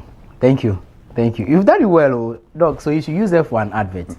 Definitely. Now I've signed a deal for you. A very good recommendation from you. Yes. So when the Kudi come, I sidebar. But let's wind up so we don't take too much of your time. I think we should have this conversation over and over again some other time. But maybe your final words, viewers are watching the issue about sensitization. You've touched on it, but if you can just expand it a little bit, and then we wrap up. This is one of the most significant social interventions, and we need the support of everybody, all and sundry, from those the health professionals, our community dwellers, everybody across the country would have to support it, because I was just telling you that, well, it is intangible. So some of the health outcomes that you would see, you can't just touch it or feel it. And it takes it takes time for us to see the number of cases of hypertension and diabetes drop, to see the number of people who are suffering complications drop. What you see first is the health workers who are in motion. But I was saying that it's not really like perhaps the putting up a district hospital or putting up Ridge Hospital. Yes, those ones you can easily see. So we need the support of everybody. This is something that really would help improve health outcomes. This is something that will lead to the socio-economic development of our country. We are grateful to the President for making this come into a reality. We are going to take off with the key activities right after the launch. Health insurance would be registering people across the country and sensitizing the population in all languages, using all media, social media, the traditional media. Obviously, Weezer would be one of our favorite places because of the platform that we have across the countries. You have loyal listeners all over, and they are all going to be ambassadors of free primary healthcare. So we need everybody's support in this particular endeavor. Like I said, this is one of the most significant social intervention. It's going to reform the way we deliver healthcare within this country. It's going to change the way that we finance healthcare. We are bringing on board preventive and promotive healthcare. We are making sure that at the primary healthcare level, treatment is free. Early detection is something that is of priority to us, so that we'll all be well to work for this country. Okay. Thank you very much. Doc, thank you. And before you go, quite a number of messages here. Let me just read them out loud before you go. David Elikem Rollins says, fantastic recap there. Nah, that's for you. Godwin also says, appreciate your good work. When citizens are in good health, the country's productivity grows. Dr. Kwesi Jokoto, okay, free primary health care. All right. Eben says, that's my boss, Dr. Jokoto. Glory to God. This woman has brought the other lifestyle of Dr. Kwesi Jokoto. I didn't know Doc is fluent in the Twi language. Wow, fantastic. Such a versatile leader. Kudos, Chief. And that's from Elikem. Okay, Jerry Apeku also says, I extend my deepest appreciation and heartfelt gratitude to Dr. Jokoto for his outstanding service and unwavering commitment to the nation of Ghana, particularly through his remarkable contributions to the National Health Insurance Authority. Your dedication, leadership, and vision have played a vital role in strengthening healthcare delivery and ensuring that countless Ghanaians have access to quality and affordable medical services. Okay, Jerry Apeku sent in that one. Chiche Agbenya Wisdom says, good morning to you guys. Emil also says morning. Emmanuel Panda says, watching live from Angloga Atihiepe. Okay. Musa Abatwa, proactive leadership demands a forward-looking approach to governance, and that is exactly what President Mahama and his economic management team represent. Okay, so he's talking about the economy. And Lawson Bernard says, Doc, now our national treasure. Okay. Ahevo Anthony says, great men are raised from Keta, the jewel of Keta, more grace for you. Senam Do says, the jewel of Volta, Dr. Jokoto, keep doing the best for nation. And Jerry also says, good morning, Randy Ahaji. And on that one, I'm also proud to be from Keta. Keta Ajido. Ajido to the whole Nice. Voja and Ajido. That's actually where my that comes from anyway. He says, say hi to my next MP, Dr. Jokoto. And you know where that is coming from. The man who celebrated his 70th birthday yesterday, Mr. Kwame David Ahaji. He sent that message. Extend my greetings to Dr. Jokoto for me. That's from Theophilus Nanevi, the leader of the Volta Dance Ensemble. All right. Thank you, Doc. We'll draw the curtains here. We'll take a quick breather when we return. Yes, we'll still celebrate some wonderful people as far as birthdays are concerned. There's the WoezorTV Breakfast Cafe. We'll take a breather. There is more after that. Stay with us.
Embarrassed. Too embarrassed to speak to a loved one. Too embarrassed to speak to your doctor. Too embarrassed. When in our lifetime, 1 in 4 black men will be diagnosed with prostate cancer. 1 in 12 black men will die from prostate cancer. Let me repeat that. 1 in 4 black men will be diagnosed with prostate cancer. 1 in 12 black men will die from prostate cancer disease. 1 in 12. That could be your dad, even your older brother, uncle, or grandfather. You need to make sure they are not embarrassed to speak to you or their doctor about it. Hey, Dad, have you had your prostate checked out? See? How hard is that? It's easy. Just start the conversation. Prostate cancer is survivable if caught and treated early enough. Don't let embarrassment stop you having this important conversation. You may save someone's life. Not just your own.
If you're watching this with your friends, you'll probably make a joke.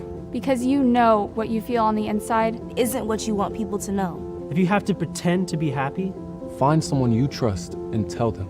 If you get mad at things and you don't know why, or have thoughts about hurting yourself, find someone you trust and tell them. You are never alone when you share. Seriously, people care about you. It's okay to not understand what you're feeling. And it's easy to think that you're all alone. But you don't have to be. You're never alone when you share. Don't be ashamed to tell someone you trust what you're feeling. You're not alone. You are not alone. Find someone you trust and tell them. Tell a parent. Tell a teacher. Tell a brother or sister. Or just tell a friend. You haven't done anything wrong. Talk to someone. Talk to someone. It's how things get better.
You're welcome back to the WoezorTV Breakfast Cafe, and yes, it's time to celebrate some birthdays this morning here on the WoezorTV Breakfast Cafe. 15th April 2026. We're celebrating your birthday today. Happy birthday to you. Let's take a look at our list of celebrants today and see who we are celebrating today here on the WoezorTV Breakfast Cafe.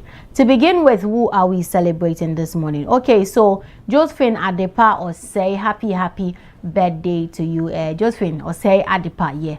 Josephine or say Adepa. It's your birthday today. Happy birthday to you. This is coming from your uncle all the way in Germany to you. He wishes you a blessed year, great year, filled with lots of God's love and God's blessing. Have a great year, have an amazing year, filled with lots of God's love.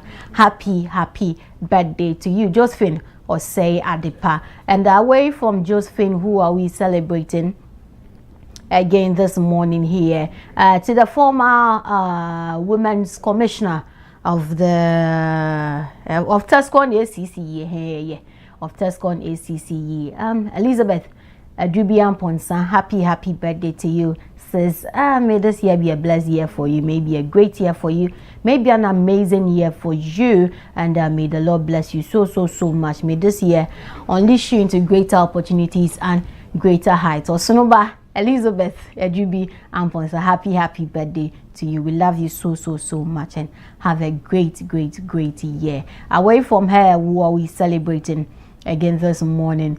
Musharafa Yakubu, it's your birthday today. Happy birthday to you, Musharafa Yakubu. This is coming from your boyfriend to you. He says we wish you a great year for him, a great birthday. So yeah, happy birthday to you, Musharafa Yakubu. This is coming from the love of your life, yes, to you. So yeah, enjoy your year, have a great year. Okay, away from Musharafa, who are we celebrating again this morning? So happy birthday also going out to Princess Fathia in Kuma. We usually call you Thea. Happy birthday to you. We love you so much. We appreciate you. We celebrate you so much. May this year be a blessed year for you. May it be a great and beautiful year for you. Continue to be that amazing lady you've always been. And yes, we love you. And we appreciate you so much for all you do. Beautiful Princess Fathia and Kuma. Happy birthday to you. And away from Thea, let's celebrate another phenomenal woman, a great woman, a woman worth celebrating. So sweet, so amazing. It's always a blessing coming into contact with her. Lady Delphina. We usually call you Auntie Delphina. Happy birthday to you, ma'am. We celebrate you so much on behalf of the entire family. Auntie Fafa, Pastor Brian, and the rest of us. We wish you a great year, beautiful year, an amazing year filled with a lot of God's love and God's blessing. May this year be a great year for you. May it be a beautiful year for you. And yes, may you continue to increase in every side, and may the Lord continue to lift you higher and higher, Lady Delphina. Happy birthday to you. We celebrate you so much. We appreciate you and we love you. Have a great year there. And so that will be it for birthdays this morning here on the WoezorTV Breakfast Cafe. Please do well to keep your wishes coming into our WhatsApp number 055-269-7939, 055-269-7939. Let's celebrate you and your loved ones on your special day. On this note, let's take a quick break. We'll be right back with more for you.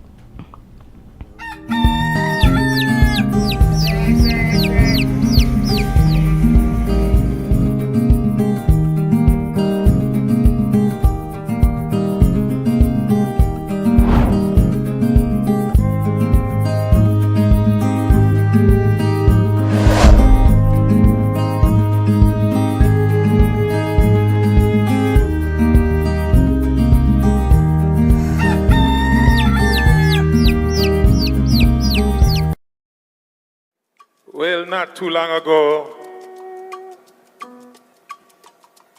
the great President John Mahama went to the United Nations and spoke for my people of Jamaica and the Caribbean and the Americas. And you said, we are not looking a handout, but recognition of what took place in the transatlantic slave trade. I thank you, my president. I am a child who suffer from this. Chains on my feet, whip in the hand. And tonight I sing a song to go along with your mission of reparations. Not a handout, but to acknowledge. But we're gonna do it not just reggae style, we're gonna do it high life. A high life remix by me, Graham Smargan of Morgan Heritage. Oh, President Mahama, for saying what you said at the United Nations. Woyo, reparations, justice must come. Africa and the Caribbean as one. Zimbabwe, not charity, but exposing them both. Now a new day of justice is born. Across the ocean, torn from the land. Chains on my feet, whip in the hand. But your light carried us through the storms. Now a new day of justice is born. Reparations, justice must come, yeah. Africa and the Caribbean as one. Not charity, but exposing them both. Now a new day of justice is born. Reparations, justice must come. Africa and the Caribbean as one. Not charity, but exposing them both. Now a new day of justice is born. Africa crying out loud. Now a new day of justice is born. Mahama, I give you strength. From Ghana to Zimbabwe, we thank you for holding the way. We say, Mahama, justice must come.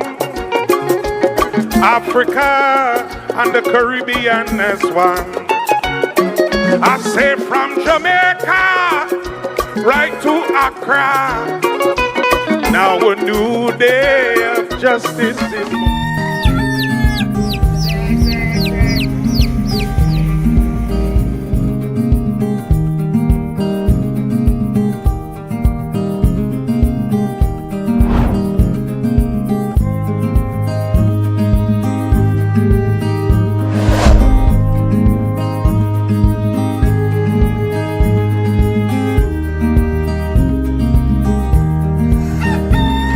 Alright, so many thanks for still staying with us here on the WoezorTV Breakfast Cafe. It's time we head straight to the dashboard. Let's take a look at what the papers are reporting this morning. And of course, we'll start with the front page of the Daily Graphic. The big one here says, at IMF World Bank spring meetings, world applauds Ghana's economic turnaround.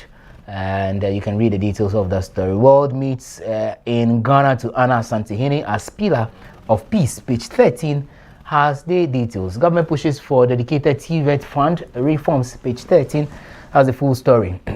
The new crusading guide, ex-gratia payments blue. Shraj probes at forcing. Story on page 3, 9 and 10 of the paper. And also, what do we have here? Private developer takes over public school land. DC planning board stand accused. Education minister petitioned. Let's see how it pans out. The Inquisitor says economic recovery. World Bank hails Ghana. More here, they are collecting cash from illegal miners. Amenfi East NDC chairman accuses MC police commander. Over 5.3 million malaria cases recorded in Ghana in 2025, and this is alarming, just as we're talking about healthcare in Ghana. The Ghanaian publisher imports interest behind maize lies. That's according to Minority. Aruna case, FIDA petitions Chief Justice. That's a story on page 3 of the paper. And also, Baumia did not lie or flip-flop. Dr. Provincial rights.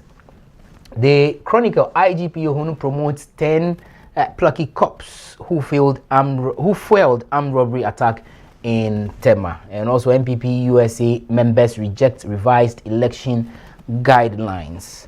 Let's move on to some other newspapers. The Daily Analyst says Mahama launches free primary health care policy today.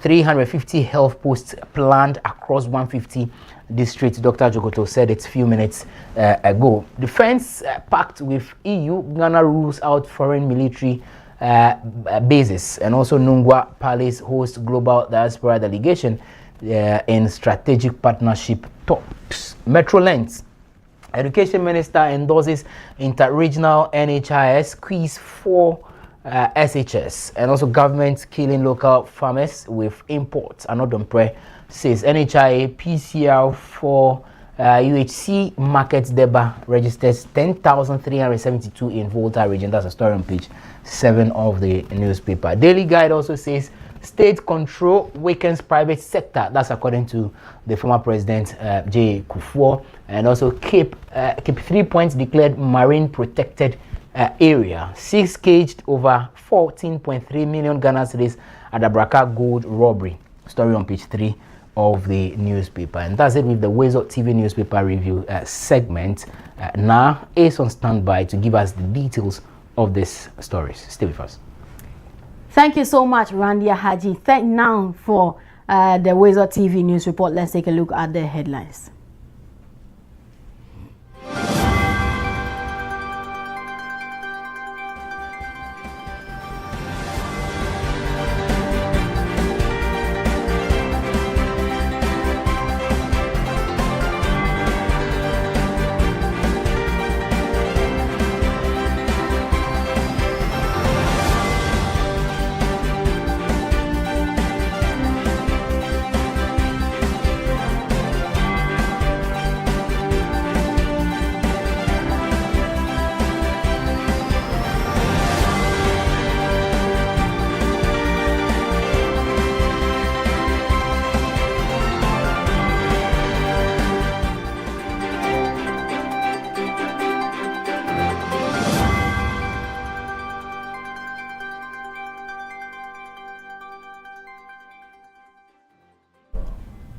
Now let's begin. President John Dramani Mahama has reaffirmed his commitment to reforming the Ghana prison service, stressing that prison is not a place to wish for your enemy. He made these remarks at the Jubilee House during a meeting with the Prison Service Council led by Interior Minister Muntaka Mohamed Mubarak. The delegation briefed the president on the current state of the prison system and the urgent need for transformation. President Mahama assured the council that government will address their concerns and improve conditions for both officers and inmates. Now moving on in other news, the Vice President, Professor Nana Jane Opoku-Agyeman, has officially declared Ghana's first marine protected area in the Greater Cape 3 Points area, describing it as a major step towards safeguarding the country's marine resources. The declaration was made in collaboration with the Ministry of Fisheries and Aquaculture, the Fisheries Commission, and partners including Yempuano. The protected zone connects more than 21 coastal communities in Ahanta West and Izima East. The Vice President emphasized that the initiative is not intended to restrict fishing, but to promote sustainable practices, ensuring marine regeneration, food security, and long-term economic resilience. Has therefore chosen to act boldly, and the marine protected area that we declare today is a critical measure in our national strategy. The protection of this area goes far beyond conserving fish. It secures the ecological foundation on which sustainable fisheries and the communities that depend on them must be built. The selected area covers a carefully delineated zone of just over 703 square kilometers and encompasses 21 coastal communities. I hereby formally declare Greater Cape 3 Points Marine Protected Area duly established. Moving on, stakeholders in Ghana's maritime sector are calling for urgent investment in hydrographic capacity to improve safety at sea and unlock the country's blue economy potential.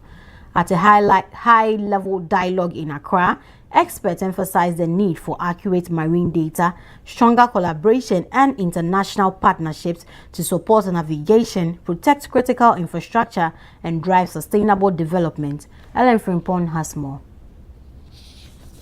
In Ghana's maritime sector convened for a high-level dialogue in Accra aimed at building hydrographic capacity to support national development and improve safety at sea. The engagement, organized by the Ghana Maritime Authority, brought together experts in hydrography, cartography, and oceanography to chart a new path towards strengthening the country's maritime data systems and protecting critical maritime assets. The Director General of the Ghana Maritime Authority, Kamaldeen Ali, underscored the strategic importance of the maritime space, describing it as a key source of navigation, economic activity, and national security. To fully chart our maritime space, we will require 70 to 80 billion euros to do that. That is quite a lot of money, but it tells you the importance of that particular job. We are going to look at how we can do this far better at a lesser cost to ourselves, how we can start incrementally and be able to save this country a lot of resources, yet we are also able to deliver in the next 1, 2, or at most 3 years. Director General of the National Road Safety Authority, Abraham Amaliba, highlighted the role of accurate hydrographic data in ensuring maritime safety, efficient port operations, and sustainable use of ocean resources, warning that inadequate data increases risk and costs. Accurate hydrographic data is the foundation upon which maritime safety, port efficiency, and the blue economy are built. Inadequate charts increases the risks of accidents, which can lead to severe environmental damage, higher insurance premiums for goods. Experts from Nigeria also shared insights, noting that strengthening hydrography in Ghana will have far-reaching benefits for the entire West African sub-region. The bottom line of this is that it's going to facilitate easier navigation for ships and boost economic activities, as well as safety of navigation under the SULAS Convention, Chapter 5, Regulation 9. For WoezorTV, Ellen from Pong. The Minister for Education, Haruna Idrisu, has defended the recruitment of 7,000 teachers amid criticisms that the figure falls short of the country's educational needs. According to him, financial constraints have limited the government's ability to recruit more teachers despite growing demand across schools nationwide. He made known this during a media engagement on Tuesday, April 14, where he addressed concerns about the adequacy of the recruitment exercise. Despite the concerns raised, the minister maintained that the recruitment process had been conducted transparently and in line with existing procedures, ensuring fairness for all applicants. If resources were available, we should be employing and recruiting up to 50,000 teachers across the country. But owing to budgetary constraints, we are unable to do that. The Ministry of Education received clearance from the Ministry of Finance to recruit up to 7,000 teachers with degree and diplomas. And accordingly, the process has been advertised in an open, transparent manner. My understanding is that it reflected need because many, if not all, the district assemblies were involved, particularly those that need teachers very critically. And as the portal opened, when it got to 40,000, the Ghana Education Service instructively closed it in order that we didn't have a stampede of numbers. And therefore, those who were fortunate would be critically examined and assessed in terms of their readiness, their competence and qualification, and the best 7,000 of the over 40,000 applicants. At least my understanding, as I spoke to the Director General of Education yesterday, Professor David, even within that time period, we had up to 40,000 applicants, and we have only room for 7,000 applicants. So we take the best out of the 40,000. Better luck next time for those who have an opportunity. We do have clearance from the Honorable Minister for Finance. We will do our best. We don't want to have a stampede of it. Thank you. Now moving on in some other stories, the Minister for Energy and Green Transition, Dr. John Abdullahi Jinapor, has inspected ongoing transformer upgrade works by the Electricity Company of Ghana at the Maijong substation in Accra. The exercise forms part of a nationwide effort to replace aging and overloaded transformers responsible for frequent power outages. Government says about 2,000 new transformers will be deployed across the country to improve electricity distribution and reliability. Raya Samuel has more. Dr. John Abdullahi Jinapor has assured consumers of improved power reliability as government intensifies efforts to upgrade the country's electricity power distribution system. He made the remarks during a supervisory inspection of the ongoing transformer upgrade program by the Electricity Company of Ghana at the Majong substation in Accra. He revealed that many transformers currently in use are over 2 decades old, contributing to frequent outages and system overloads.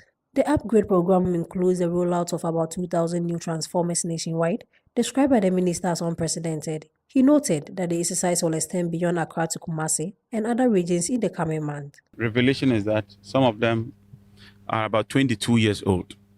22 years is quite a long time. And so we've done a comprehensive review and we are embarking on this exercise to ensure that all the pockets of outages and overloads and interruptions that we've been experiencing are dealt with. ECG under the current management is primarily focusing on their core mandates, investing in critical infrastructure. It is not just within Accra. Next month, they intend to move to Kumasi and to the other regions. Dr. Jinapor also appealed to the public to remain patient as temporary power outages may occur during the installation process. So far, they are ahead of schedule. And in the coming days, I want to appeal to customers that if you see some outages arising from this exercise, kindly bear with us. It's momentary, it's temporary, and it's just to ensure that we have an improved, better system so that you can enjoy reliable supply of power. On tariffs, the minister assured that the upgrade will not directly result in increased electricity charges. We've refocused ECG. Even though this year they are spending less than 2 billion as compared to 9 billion in 2024, they are really prioritizing their expenditure. And for me, that is the difference that we are witnessing.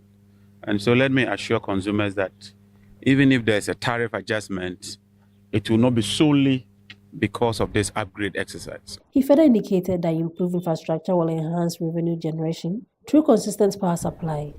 For WoezorTV, Richard Asamoah. Time now for some international news.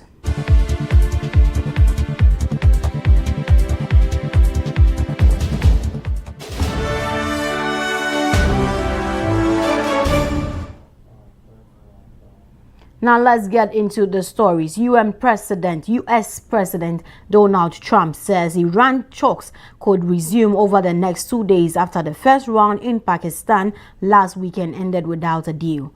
Meanwhile, Israel and Lebanon have agreed to launch direct negotiations after talk in Washington, D.C.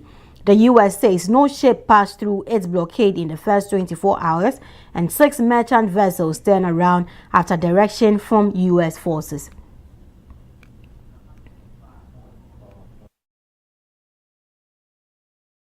WoezorTV report. Many thanks for staying with us. I am Karen Naoyokote.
we can be the generation that ends it for good. Malaria must die, so millions can live. If you're watching this with your friends, you'll probably make a joke. Because you know what you feel on the inside isn't what you want people to know. If you have to pretend to be happy, Find someone you trust and tell them. if you get mad at things and you don't know why, or have thoughts about hurting yourself, Find someone you trust and tell them. you are never alone when you share. seriously, people care about you. It's okay to not understand what you're feeling. And it's easy to think that you're all alone. But you don't have to be. You're never alone when you share. Don't be ashamed to tell someone you trust what you're feeling. You're not alone. You are not alone. Find someone you trust and tell them. Tell a parent. Tell a teacher. Tell a brother or sister. Or just tell a friend. You haven't done anything wrong. Talk to someone. Talk to someone. It's how things get better.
Okay, next one.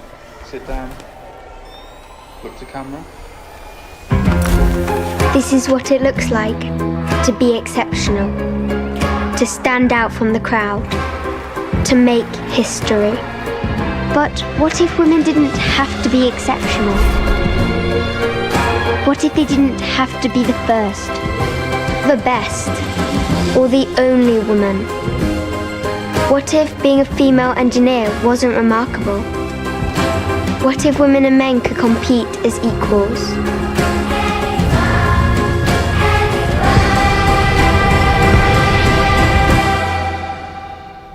I don't want to make history. I don't want to be the only woman. I want to be one of many.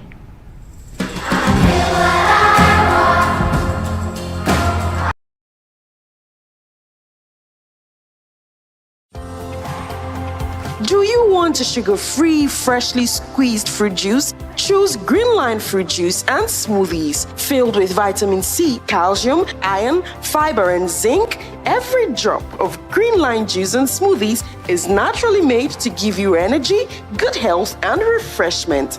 Enjoy your favorite Greenline orange, pineapple passion, watermelon, pineapple and turmeric, pineapple beetroot, pineapple and ginger, and healthy green. Greenline fruit juice and smoothies, powered by nature.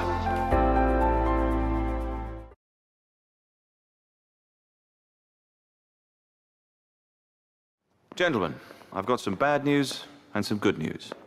Okay, the bad news is that your chances of getting prostate cancer are now just 7 to 1. In fact, prostate cancer is killing one man every single hour of the day in this country. Imagine that, one every hour of the day.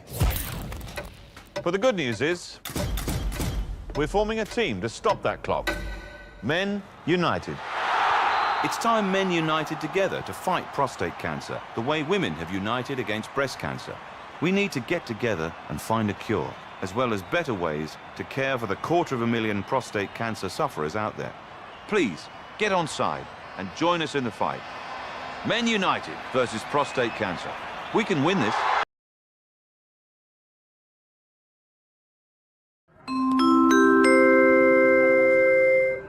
Your flight is ready to leave. Sit back and relax and enjoy the flight.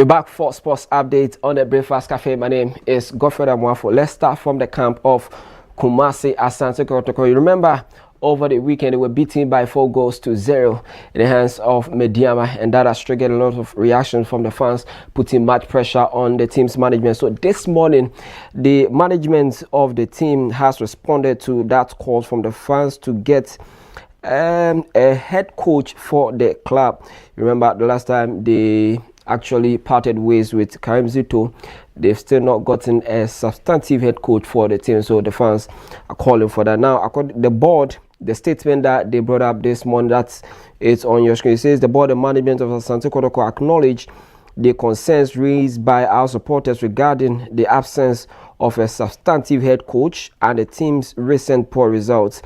We fully understand the expectations that come with representing this great club. The board is actively working to appoint a competent, substantive head coach whose philosophy aligns with the long-term ambitions of the club. We kindly ask for your patience as we take the necessary time to identify the right candidate. We continue to sincerely apologize for the disappointing performances in recent games or matches.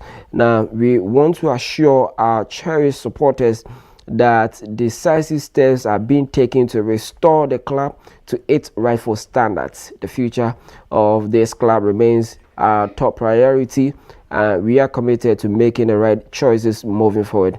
It says, in the meantime, we call for your unwavering support and loyalty to this club for the remaining matches of the season. This was signed by Safuduku, who is the director of communications for the club. And so yes, fans of Kumasi Asante Kotoko, be rest assured, management has heard your cry, and they are saying that they are actually looking for a good coach, a coach that aligns with the priorities of the club and the traditions and values of Kumasi Asante Kotoko. And so they are still in the market looking for a head coach for the club, because recently their performance hasn't been the best to talk about in the Ghana Premier League. Now let's talk about the Women's UEFA World Cup qualification that is actually happening in Europe. Now, England claimed a significant victory over rival Spain to take control of their 2027 Women's World Cup qualification group in a repeat of both the Euro 2025 final and the 2022 World Cup showpiece.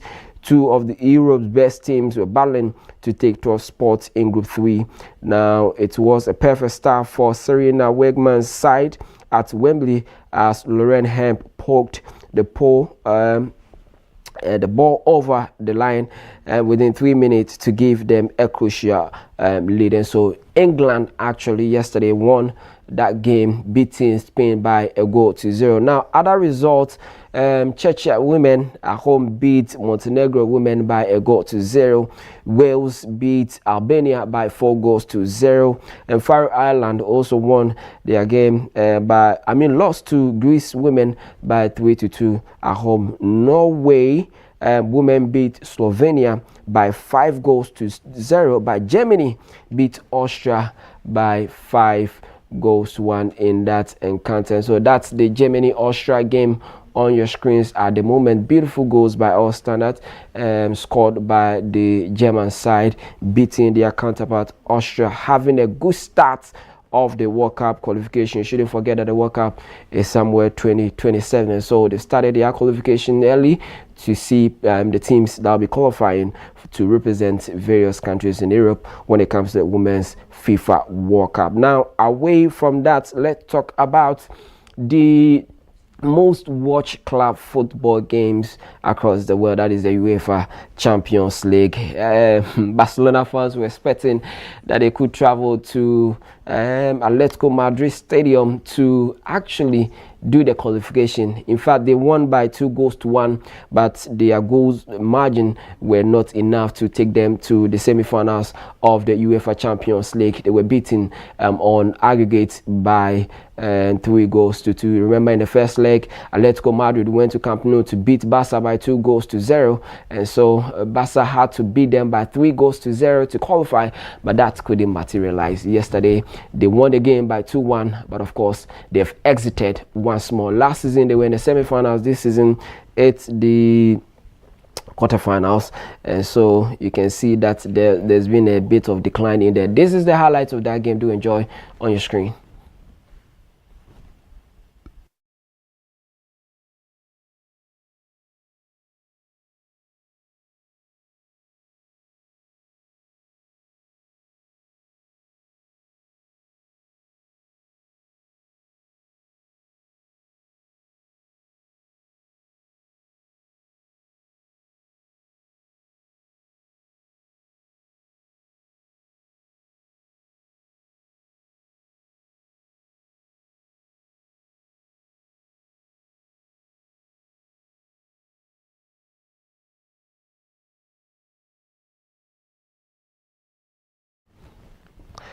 You saw that highlights on your screen. Nigeria's Ademola Lookman breaking the hearts of Barcelona fans across the way, because he got that one goal that kept Atletico Madrid in that game to secure the semi-finals of the Champions League. So they'll be waiting on Arsenal.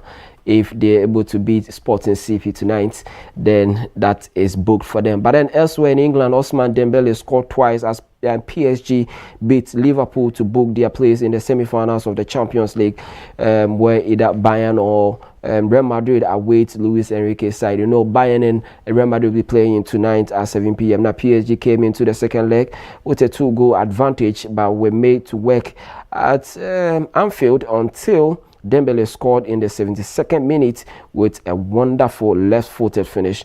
In added time, the Ballon d'Or winner added a second one. Now, coach Ancelotti of Liverpool described the game as one of the games they failed to score despite creating numerous chances.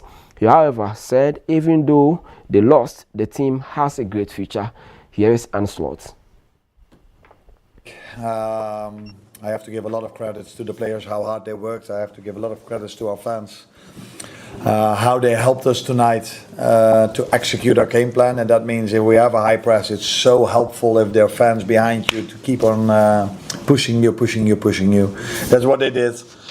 Unfortunately, it's one of the many examples of this season where we weren't able to score from the many chances we had. Again, we were so far underperforming in terms of XG.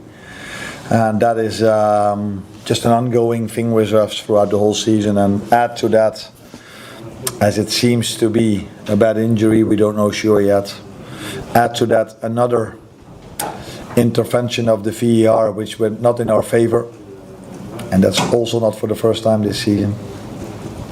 Then, of course, we are very disappointed because I think there were parts. And so that's Ancelotti in there. Quite disappointing result for him. It brings their title dreams to an end for this season. And so probably they will just have to focus on the English Premier League to see whether they will make to the top 4 and qualify for, I mean, probably the Champions League next season. Shouldn't forget that even England has another slot, so 5 teams to qualify even for the Champions League next season. So what they need to do now is to keep the momentum, getting some result, grinding them, because it hasn't been easy for Liverpool this season, but then they will have to fight hard. As the Reds, they never walk alone. They're out of the Champions League, as well as Barcelona. They're all out. But tonight we are going to see 2 big games. Arsenal will be hosting Sporting CP. Remember, in the first leg, they won by 1-0. And then Madrid will be in Munich and be taking on Bayern Munich in that encounter. Bayern Munich in the first leg came to Spain at the Bernabeu Stadium to beat Real Madrid by 2-1. And so whether they will continue that dominance over Real Madrid, or Real Madrid will do a comeback to see whether they will be going through to the next round of the competition. It is possible for Real Madrid, of course. Nothing is beyond their limit to do. You remember, they are 15 times champions of this competition, and so they know how to play. You're expecting that the team will do that remontada that they've been talking about. Whether it will happen or not, time will tell. And so we keep our eyes on these games coming up. Arsenal, Sporting CP, Real Madrid, Bayern Munich in this encounter of the Champions League. Tara for Sports. My name is Godfrey Amwafo. Asanto will be bringing you the entertainment. Do stay.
Only a father can understand.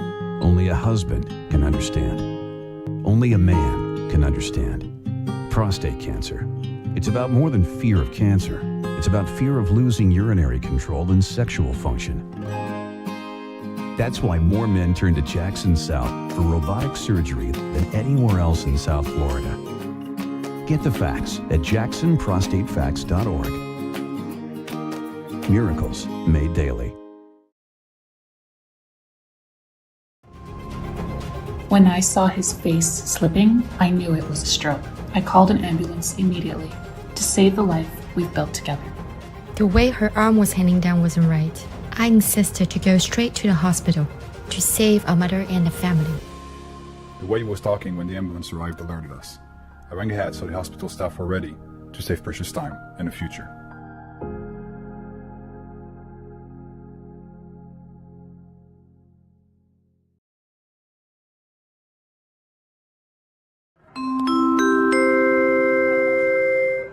Your flight is ready to leave. Sit back and relax and enjoy the flight.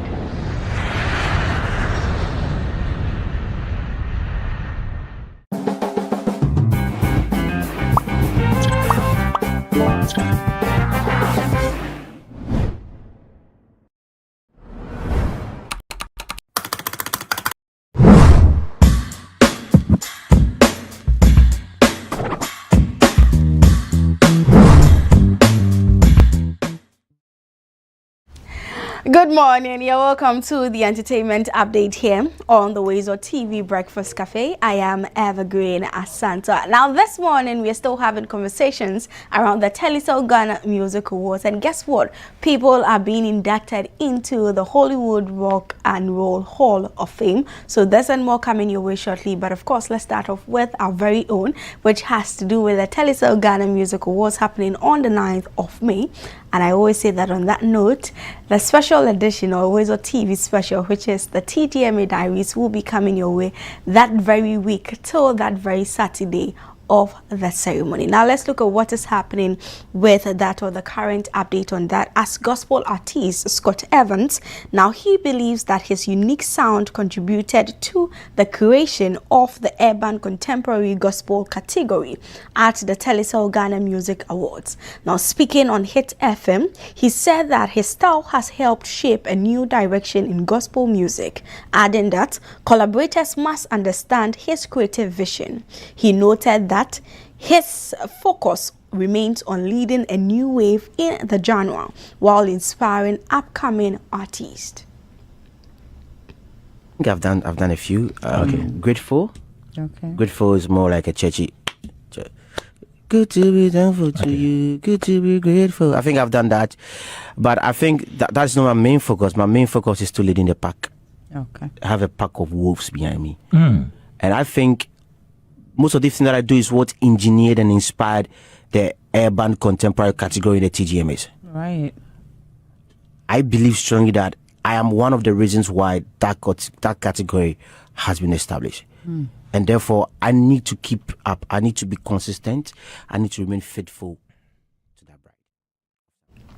So that is Scott Evans for you and his take on that. And yes, to some extent, he actually did together with a group of Afro urban gospel artists. And that is the new wave. If you didn't know, there's a genre like that. And he in particular has a new song titled Alive. So you can stream that song and then listen to what urban gospel feels like.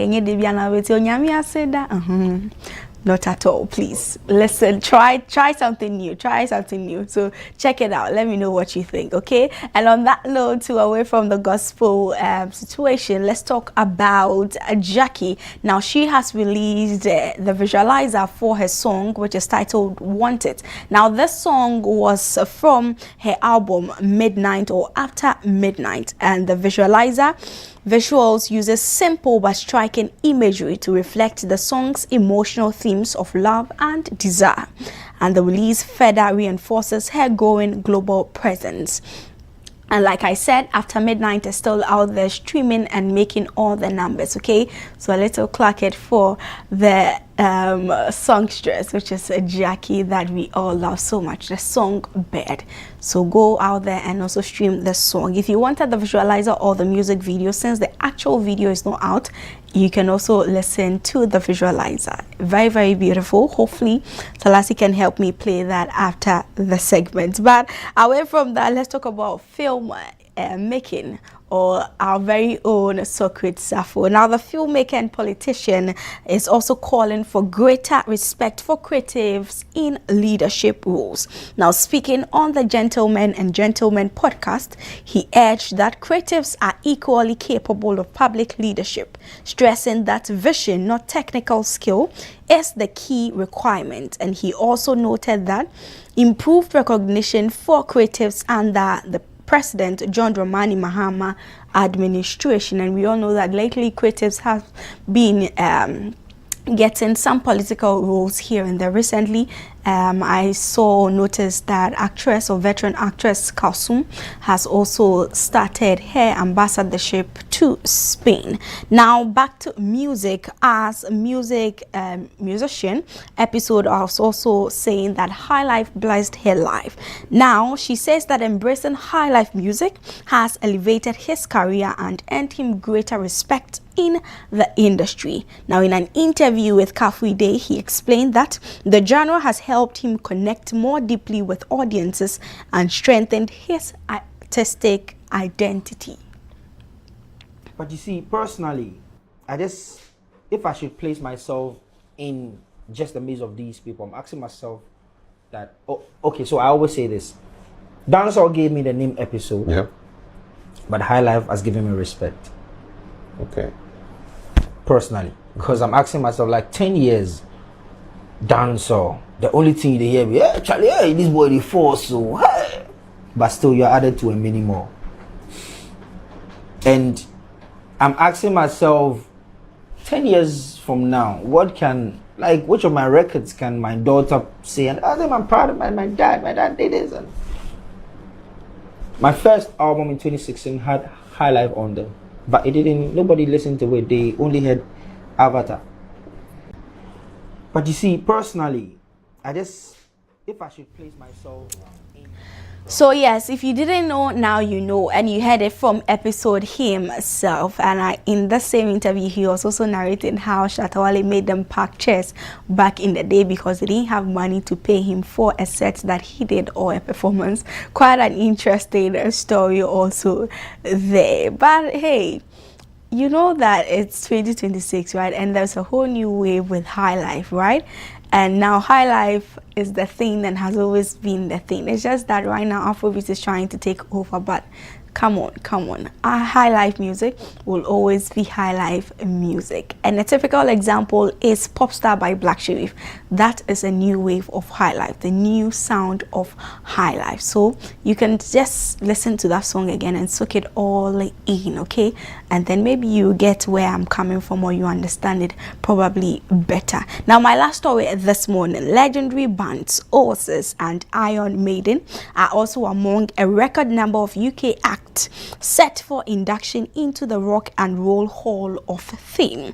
Now, the 2026 class also includes Sade, Phil Collins, and Billy Idol, and the ceremony is scheduled for November 14th in Los Angeles, celebrating their global impact. So a huge congratulations going out to all these number of personalities that we love so much in regards to their induction into the Rock and Roll Hall of Fame. These are some of the things I always say that we love to see. And talking about things that we love to see and love to do, today at exactly 2:00 p.m. Tune Talk comes your way. You're talking the tune and making sure that we live the vibe on the show. So do well to join me. Today I have a special guest, okay? She is not just a musician. She's an architect. She is not doing the typical singing, but she has a beautiful voice too, as a matter of fact. But she plays the saxophone. Who is my guest? You can help me find that. You can also check our social media platforms and you see who this person is that I am talking about. Do well to join us once again at 2:00 p.m. here on WoezorTV. I am Evergreen Asante. Thank you for watching. I'll see you at 2 p.m.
Your flight is ready to leave. Sit back and relax and enjoy the flight.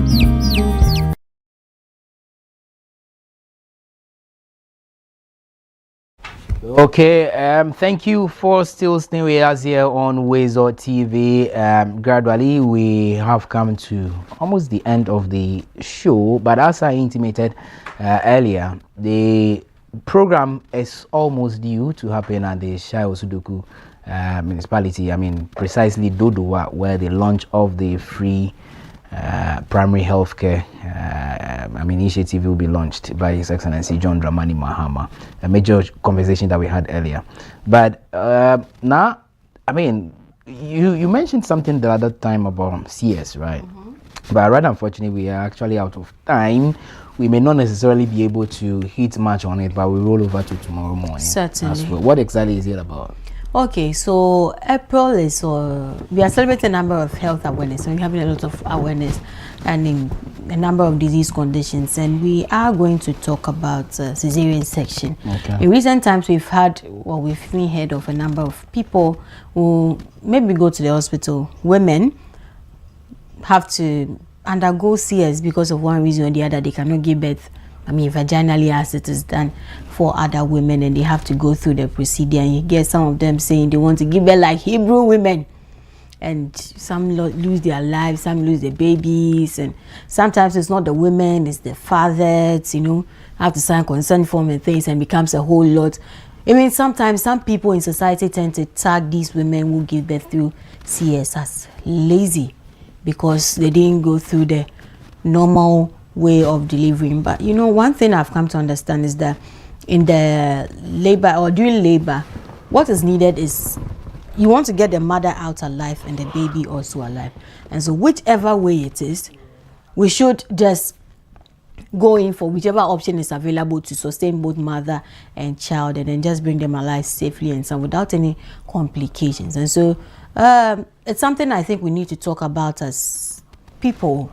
We should be able to debunk some of the misconceptions or the fallacies that are associated with cesarean section, and also change some of the misconceptions that comes with it. And tomorrow, God willing, because the time is fast spent, we wouldn't be able to have an elaborate conversation on it today. So tomorrow, get all your questions ready, because we'll be having our health personnel here in studio to talk to us about cesarean section, what it's about, and all that you need to know. And please, if you are out there and you think that women who give birth through cesarean section are lazy, maybe you need to rethink it again. Maybe tomorrow I'll bring you the needle that they used to inject the anesthesia into their back, and you will see how big it is. If you see the magnitude of that and the pain they have to endure to go through all that, you would realize that it is not for lazy people, because they didn't choose they are not choosing the easy way actually. Because mind you, if you are injected with anesthesia and that lower part of your body is numb, you are cut, and then the baby is taken out. After they suture you and everything, the anesthesia are aware of, right? Yeah. And that is where you are going to feel the real pains of whatever it is. And for many of them, for the rest of their life, they have to live with some rules. They have to live by some rules. Some even can't lift things, heavy things anymore. Some can't do a lot of things just because they have wounds that have not healed. They can't just do just anything that would put their wounds at they just can't do anything like the normal person would give birth vaginally and then just go her way. After a while the person will be okay, the wombs will contract and all. But for someone who has gone through cesarean section, the person is dealing with pain, the person is dealing with womb contraction again, the womb getting back into shape and all. And so let's tend to appreciate the women who go through these things. They put their lives at risk for their babies, because mind, maybe tomorrow we're going to talk about it better, how the skin is cut, because you know you have layers of the skin and it's cut in it. So for the rest of the woman's side, the woman is going to have the scars there to remind her that she brought her life into the world. And so the best you can do is to offer help to that person. If you have a family member who has given birth, a new mother who has given birth and has gone through CS, the best you can do is to offer help. Just make sure that she gets enough rest so that she can be able to recover and get back into her old state again. Maybe it will not be the same, but again, then you still help her to get into some state again, recover. Because mind you, there's the demand of the baby, there's postpartum depression. Some of them, even when they give birth through CS, their breast ducts are not able to get milk there and then. And that is another pain thing altogether, because they have to use, I understand they have to use some needles to chook their nipples for the breast to come out. And so the best thing you can do to help them is to be kind to them. Stop mocking them as being lazy. Stop pointing fingers at them. See, the person brought a life into the world. Some babies are very heavy, like 4 kg and things, and you expect her to the baby out. Really? You see, I'm quiet. Randy is doing You see, I'm quiet. Yes. Juve came through CS. Whoa.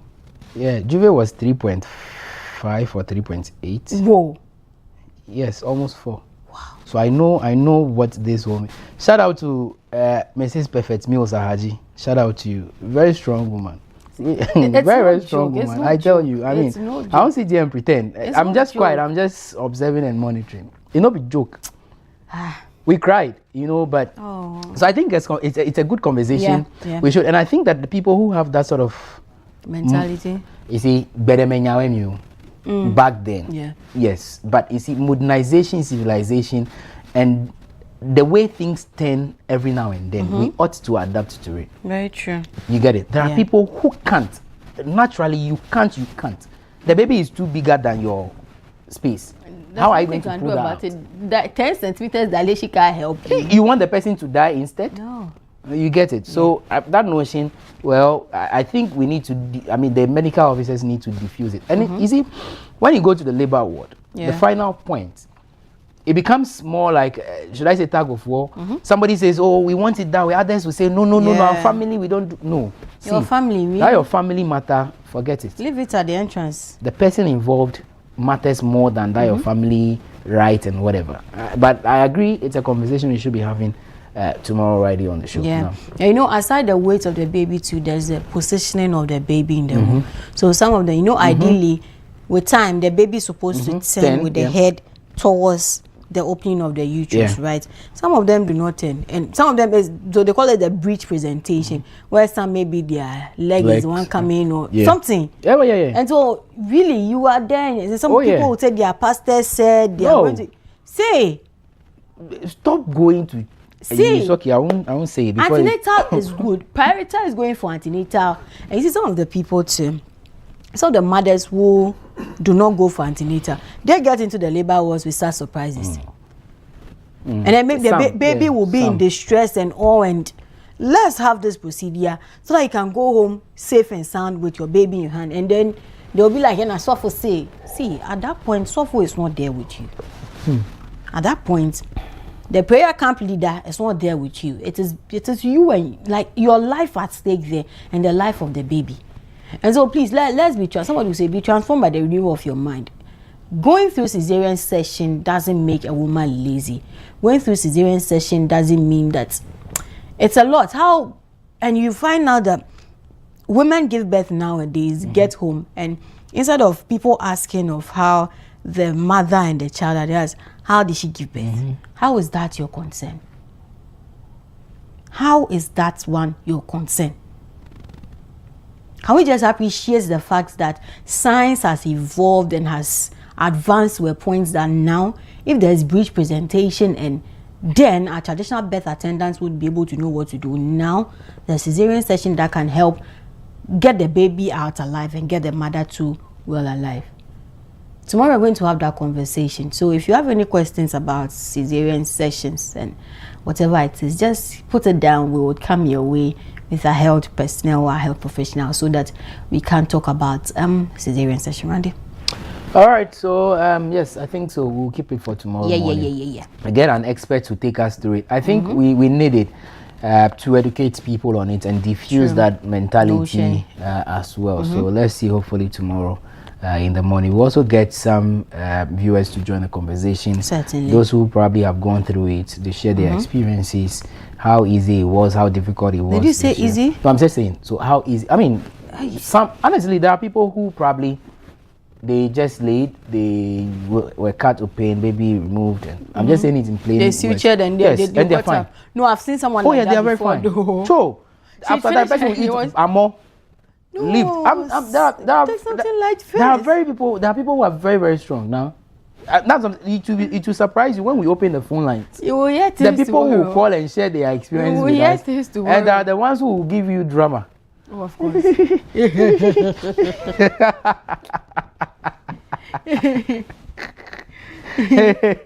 Anyway, it's all good, Sha.